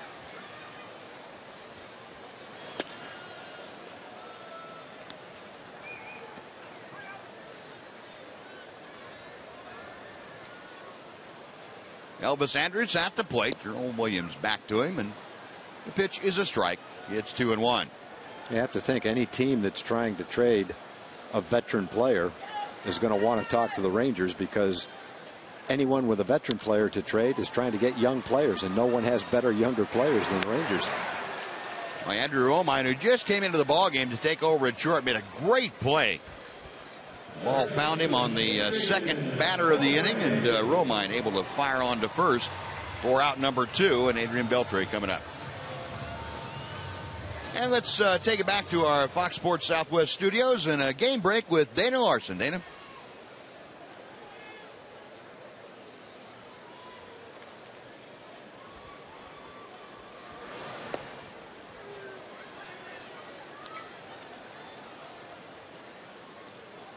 All right, Dana, thank you.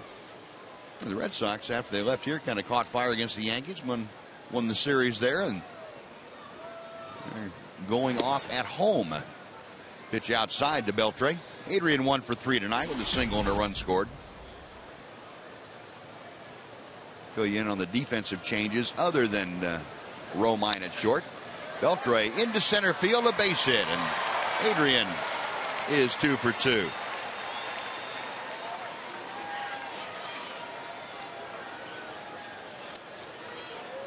Well, the defensive changes we promised. Mycera moves from shortstop over to second. And shortstop, as mentioned, Andrew Romine is coming into the ball game. He will hit in the third slot, and moving from second over to first is Howie Kendrick. So Albert Pujols' night is finished. Romine will hit in his position.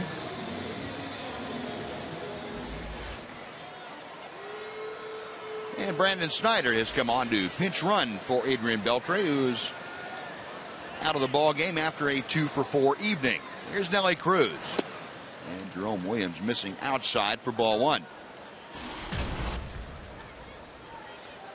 Cruz 0 for 2, a couple of ground outs tonight. He also walked and scored. Plated the first Ranger run back in the second inning. Pitch outside to him.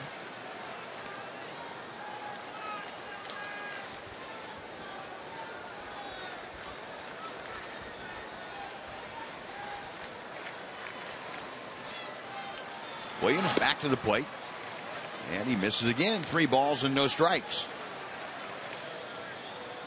Well, Jerome Williams, you remember in the 6th inning, had his problems. He gave up a run on 3 hits and a walk. Williams is getting comfortable work in with an 11-run lead, but not necessarily lighting up the strike zone. 3-1 now.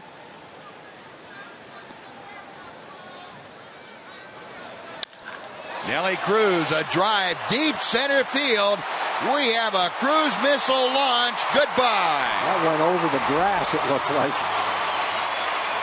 That thing went right up in the camera well, dead center field.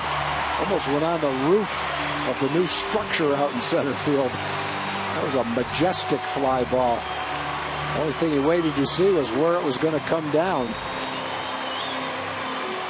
Nelly Cruz, home run number 15, and he has caught fire of late. Well, Jerome Williams lit up the strike zone with that, but Nelly lit up the pitch right down the middle of the plate. See exactly where this ball lands.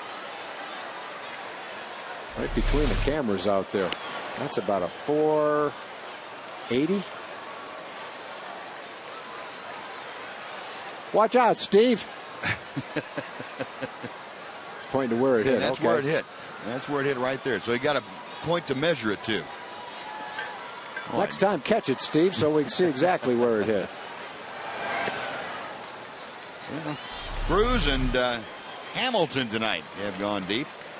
Right on the edge. Well, he had a good eye on it. Steve Tennyson was right on top of that play. And Williams now falling behind. 3 balls and no strikes to Josh. Hamilton 3 for 3 today. And takes a strike. Right off the edge of the cement. Nice play off the carom. Yes, sir. Hamilton are ripping a fastball, and it's a full count now. Well, Josh has had 3 hits, all of them to left field, and if he put that ball in play, that would have gone to left field too.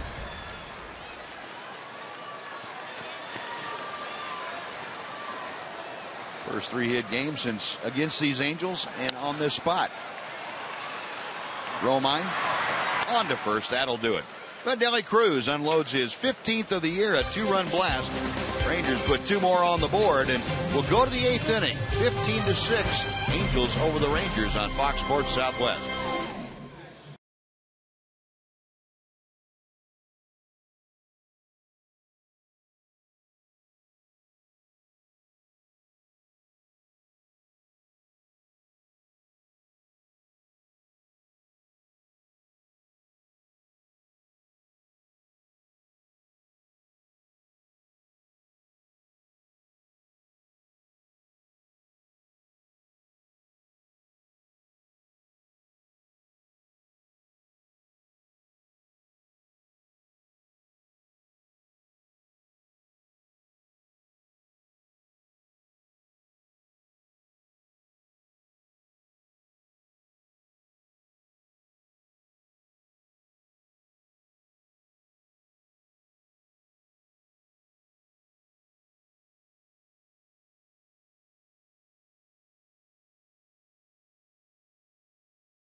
On Fox Sports Southwest is brought to you by Ace Cash Express and by Jack in the Box.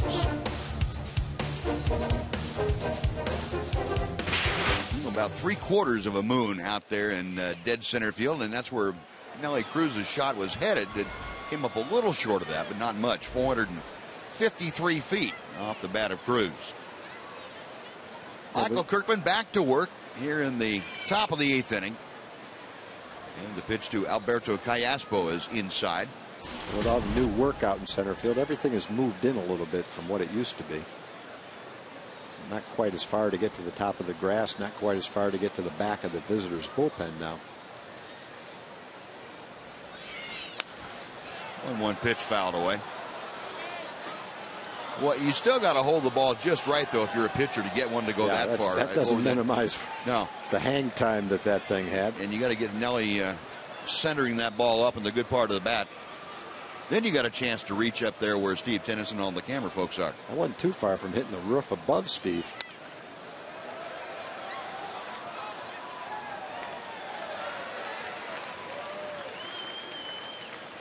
A ball and 2 strikes to Callaspo. 0 for 4 for the Angel third baseman tonight, leading off the 8th inning.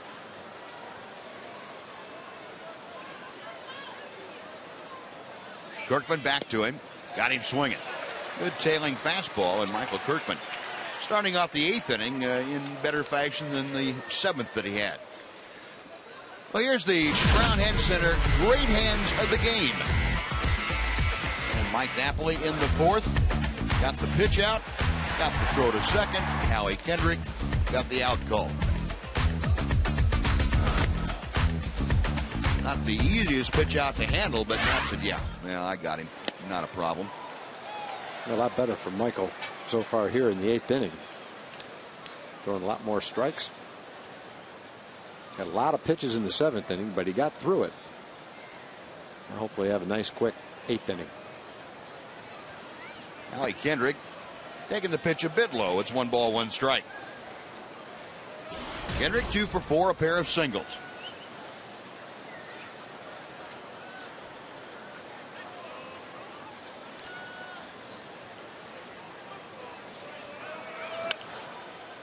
And a tapper foul. Now some defensive changes for the Rangers. Brandon Snyder came into the ball game as a pinch runner for Adrian Beltre. Stays in the game at third. And Alberto Gonzalez now has taken over at short for Elvis Andrews. And Craig Gentry now in center field in place of Josh Hamilton. 1-2 pitch from Kirkman. Line drive into the glove of Mitch Moreland. Half a step to his right, and Mitch snagging that hot shot off the bat of Howie Kendrick for out number 2.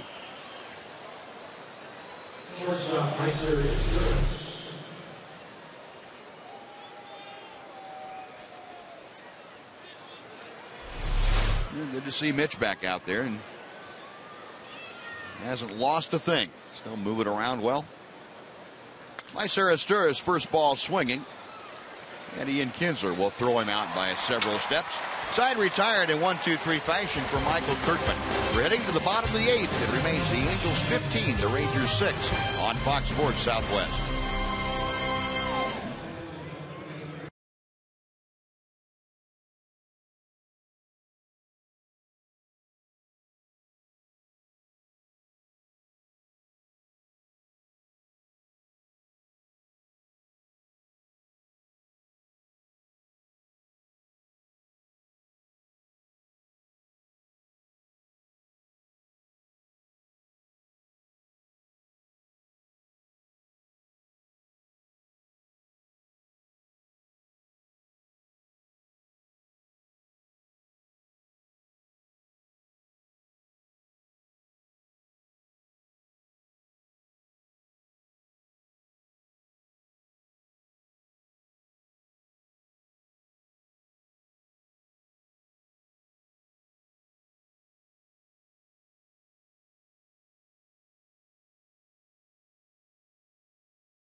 Now Michael Young starts things off for the Rangers in the bottom of the 8th inning. You can tell by the score the Rangers have a lot of work to do.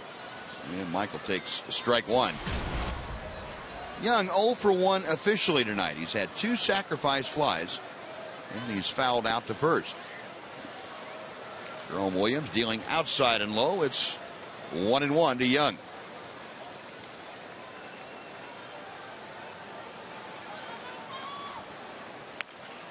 That's out of play into the club level on the first base side.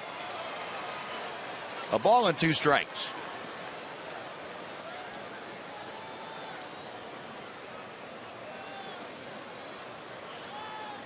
Williams into his third inning of work. Dan Young skies one to right field. Torrey Hunter backpedaling just a little bit, looking for it to come down out of the evening sky. That's out number one. And let's go on over to Jim Knox. Jim? All right, thanks, Buzz. Real quick, time for the progressive fan of the game. It has to be Heather. She's having a very calm bachelorette party here tonight. You could have gone anywhere. Why the ballpark? We love our Rangers. Well, here's the bag. Congratulations. Your husband, I understand, is in the armed forces and overseas in Afghanistan. Yes. All right, when do you guys get married? September 15th. All right, well, best of luck. Keep on rooting for those Rangers. Thank you very much, Buzz. All right, Jim. David Murphy has played 2 out of 3 tonight. Single and a double and an RBI. And he looks at a pitch just off the outside corner. 1 ball, 1 strike. Murph now the average well over 290 at 294, as you can see. RBI total up to 34. Romine behind the bag at second and fires on to first. So David Murphy is 2 out of 4 as he makes the right turn at first. And Mike Napoli will come up.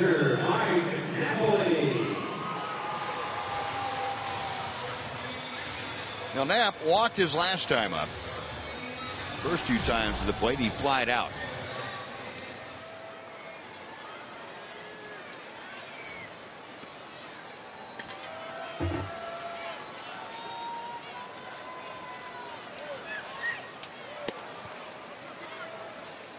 Ball 1 is a bit low from Jerome Williams. And Napoli's in one of those deals where when he puts the ball in play, when he gets a hit, it's gone out of the ballpark. 1 for his last 14 now and 2 for his last 21, but he's in a spot where last 4 of his hits, going back to the 21st of the month, have all been home runs.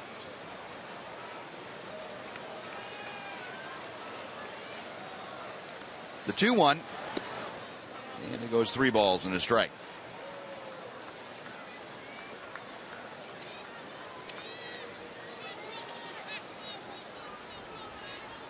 Jerome Williams, the 30-year-old right-hander, agrees on a sign. The 3-1 pitch, and that's a strike to the inside corner. And this series will continue tomorrow night. Derek Holland and Jared Weaver will be with you for a 7:05 first pitch. Back to our normal time. Napoli drives one to deep right field. Hunter back at the wall. Goodbye. The streak's alive. Yep, 5 straight. 5 hits, 5 homers. Mike Napoli with number 17 continues to terrorize his former teammates. 15-7 LA. Well, again, you just concentrate on having good at bats and building for the coming games, and that seems to be what the Rangers have done. Good offensive night for Josh. Nelly's got another home run. Napoli's now hit the ball hard out of the ballpark to right field.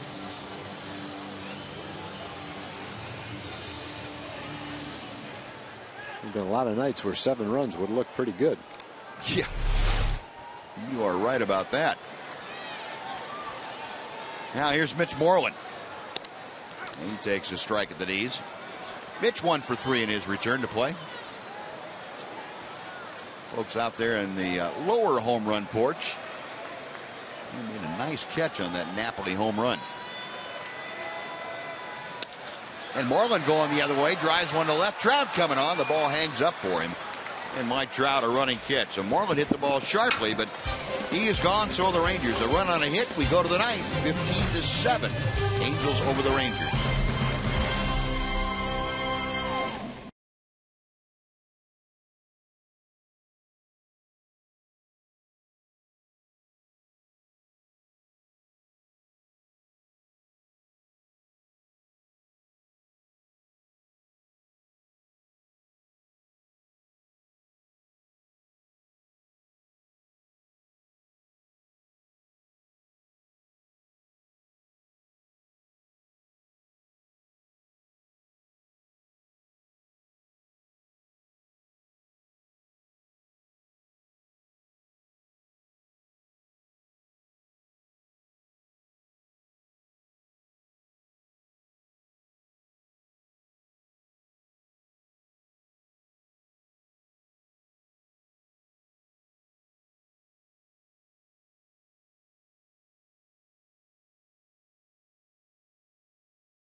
10 a.m. right here on Fox Sports Southwest for Chevy Hometown Kids.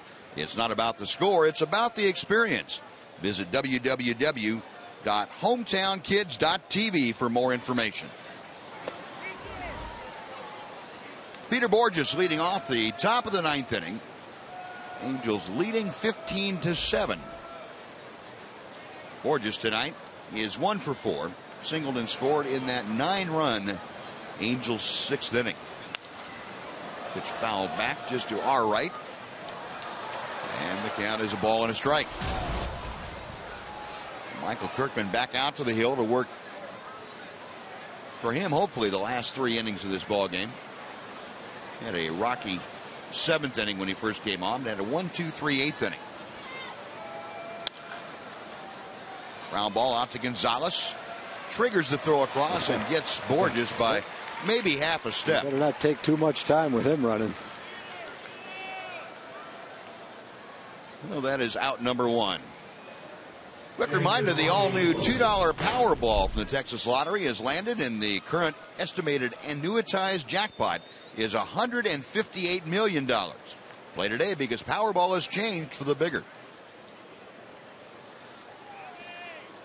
Oh, Borges got back to the bench. Got a fist bump from Mike Scioscia for how hard he ran that ball out in a 15-7 game in the 9th inning. Routine ground ball to shortstop. He almost beat it out.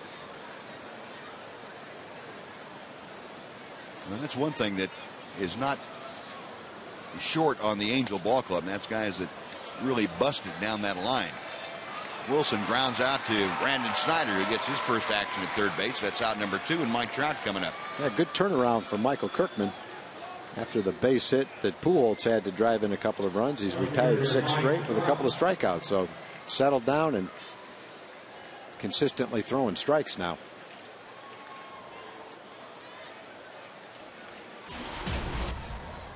Trout was intentionally walked the first time that he faced Kirkman.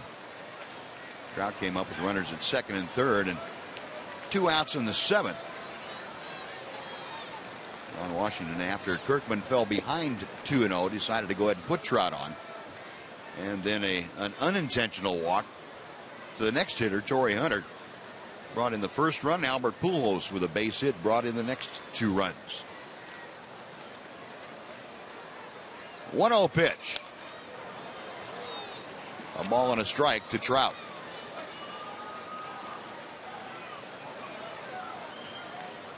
Michael Kirkman, the 3rd pitcher used tonight by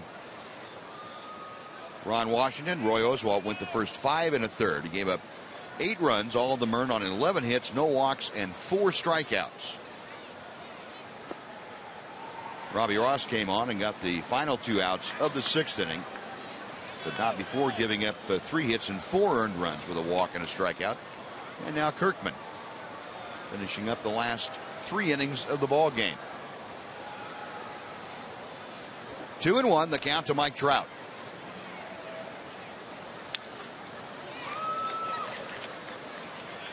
Two balls, 2 strikes. The folks, Rangers Ballpark Tours allow you to see areas behind the scenes of the ballpark, including the media room, the dugouts, indoor batting cages, press box, and a whole lot more. Adult tickets are only $12 with discounts for groups, seniors, students, and youth. Get details at texasrangers.com/tours.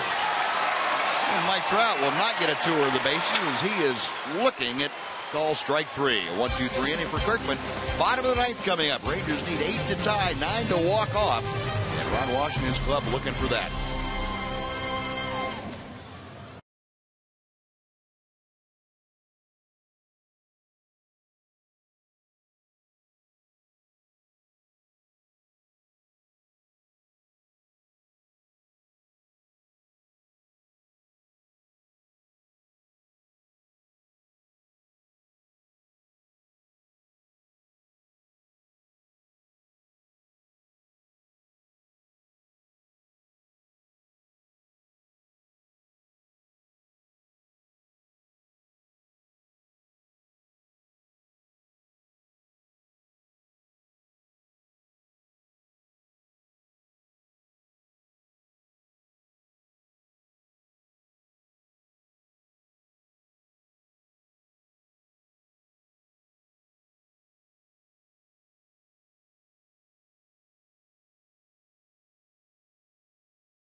Ford dealers. Head to your Texas Ford dealer for the summer sales event and enjoy some of the greatest deals of the season. Ford is the best in Texas. And by the Progressive Insurance Group. For a money-saving car insurance quote, call 1-800-PROGRESSIVE today. Well, the bottom of the ninth has arrived. The Rangers have some work to do against Jerome Williams. 15-8, the Angels are leading. It'll be at the top of the order for Ian Kinsler. And the right-hander's first pitch to Kins is a fastball right down the middle for strike one. Ian tonight 0 for 4.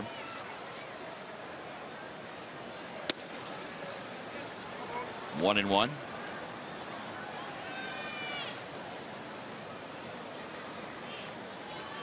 Williams back to the plate.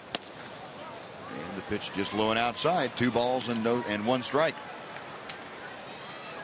Boy, Williams. A lot of cut fastballs. I mean, almost everything is going away from a right-hander. And Kinsler shoots one that way. He takes it right through the hole on the right side. Rangers have a leadoff hit. That's their 11th hit of the night. And they're going to need a few more, though, if they're to catch up here. They're trailing by 8 runs. Yeah, funny night because you're looking for the offense to start getting going for the last couple of months of the year. And here you've got 11 hits and 7 runs, and doesn't feel like much offense because of what the Angels have done. But it's a good night for the offense. A lot of guys have swung the bats well tonight. Guys are using the whole field, not trying to pull the ball.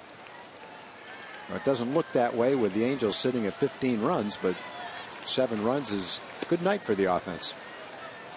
And Alberto Gonzalez with his first at bat of the night. Gonzalez stepping in, hitting at .245. No home runs, 4 driven in.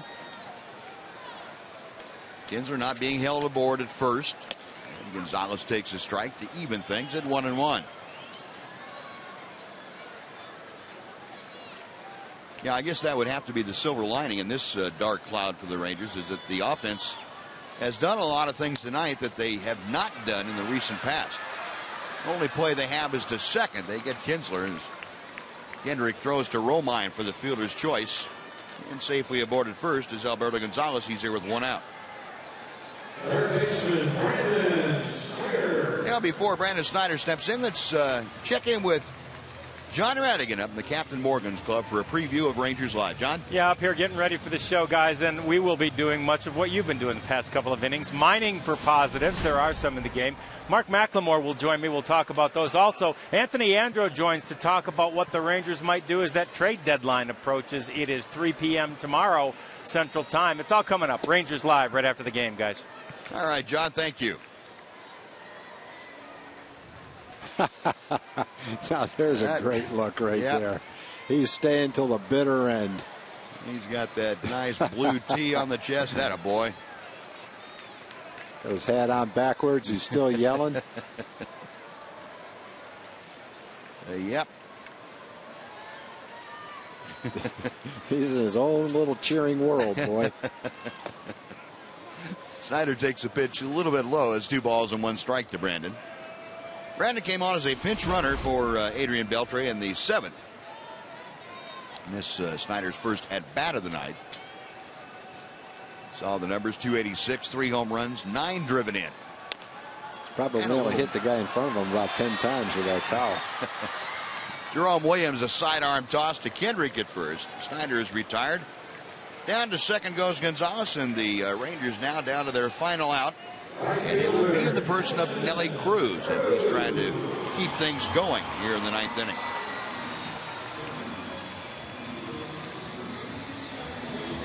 Cruz last time up launched his 15th home run of the year, a 453-foot blast to dead center field. Actually, to just a little bit of the left of dead center field, and the homeboy. Nelly Cruz is his homeboy. There we go. I like that. Well, girl behind him can't see very well, but yeah. Yeah, she was texting anyway, so. If we had 2 fans of the game, Jim could have definitely given that little guy one.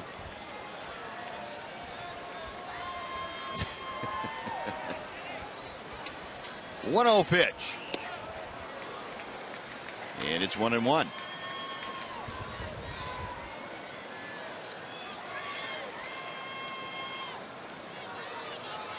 Well, the good news for the Rangers against Jerome Williams, the ball club has had a couple of home runs, 3 home runs in total tonight. And you got Josh Hamilton going. He went 3 for 4 this evening. And you had this one off the bat of Nelly Cruz to the camera positions out there in deepest center field. And Mike Napoli also hit an opposite field shot. And the pitch high and inside. It's 2 balls and 2 strikes to Cruz.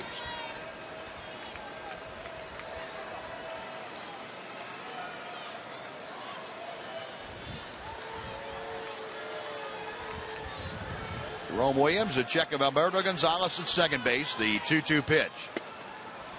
And that's a little bit high. It's gone full. So if Nelly Cruz can continue the inning, Greg Gentry would have an opportunity to swing the bat for the first time tonight.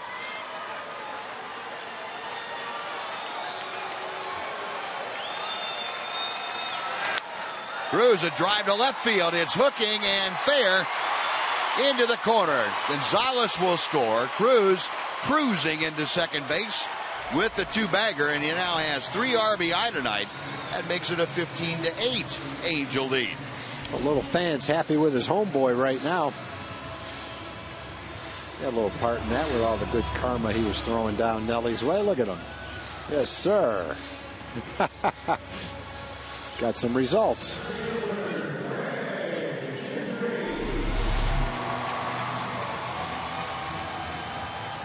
Got a good pitch to hit, and he ripped it.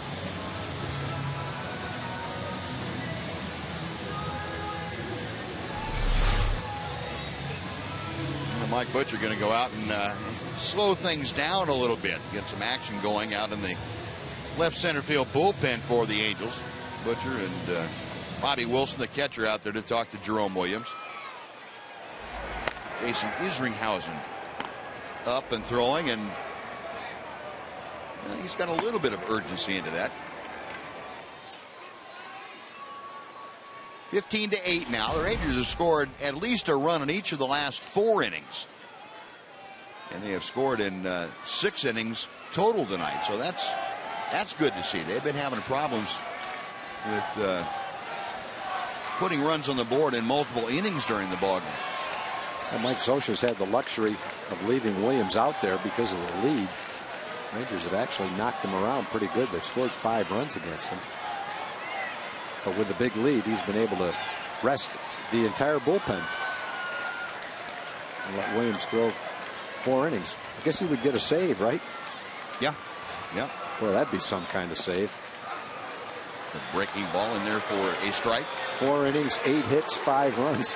Get a save. Well, now you know what? There's a caveat in there that you have. It has to be 4 or 3 effective innings. Oh, does it? Yeah. Well, that's and that at least that rings a bell in my mind.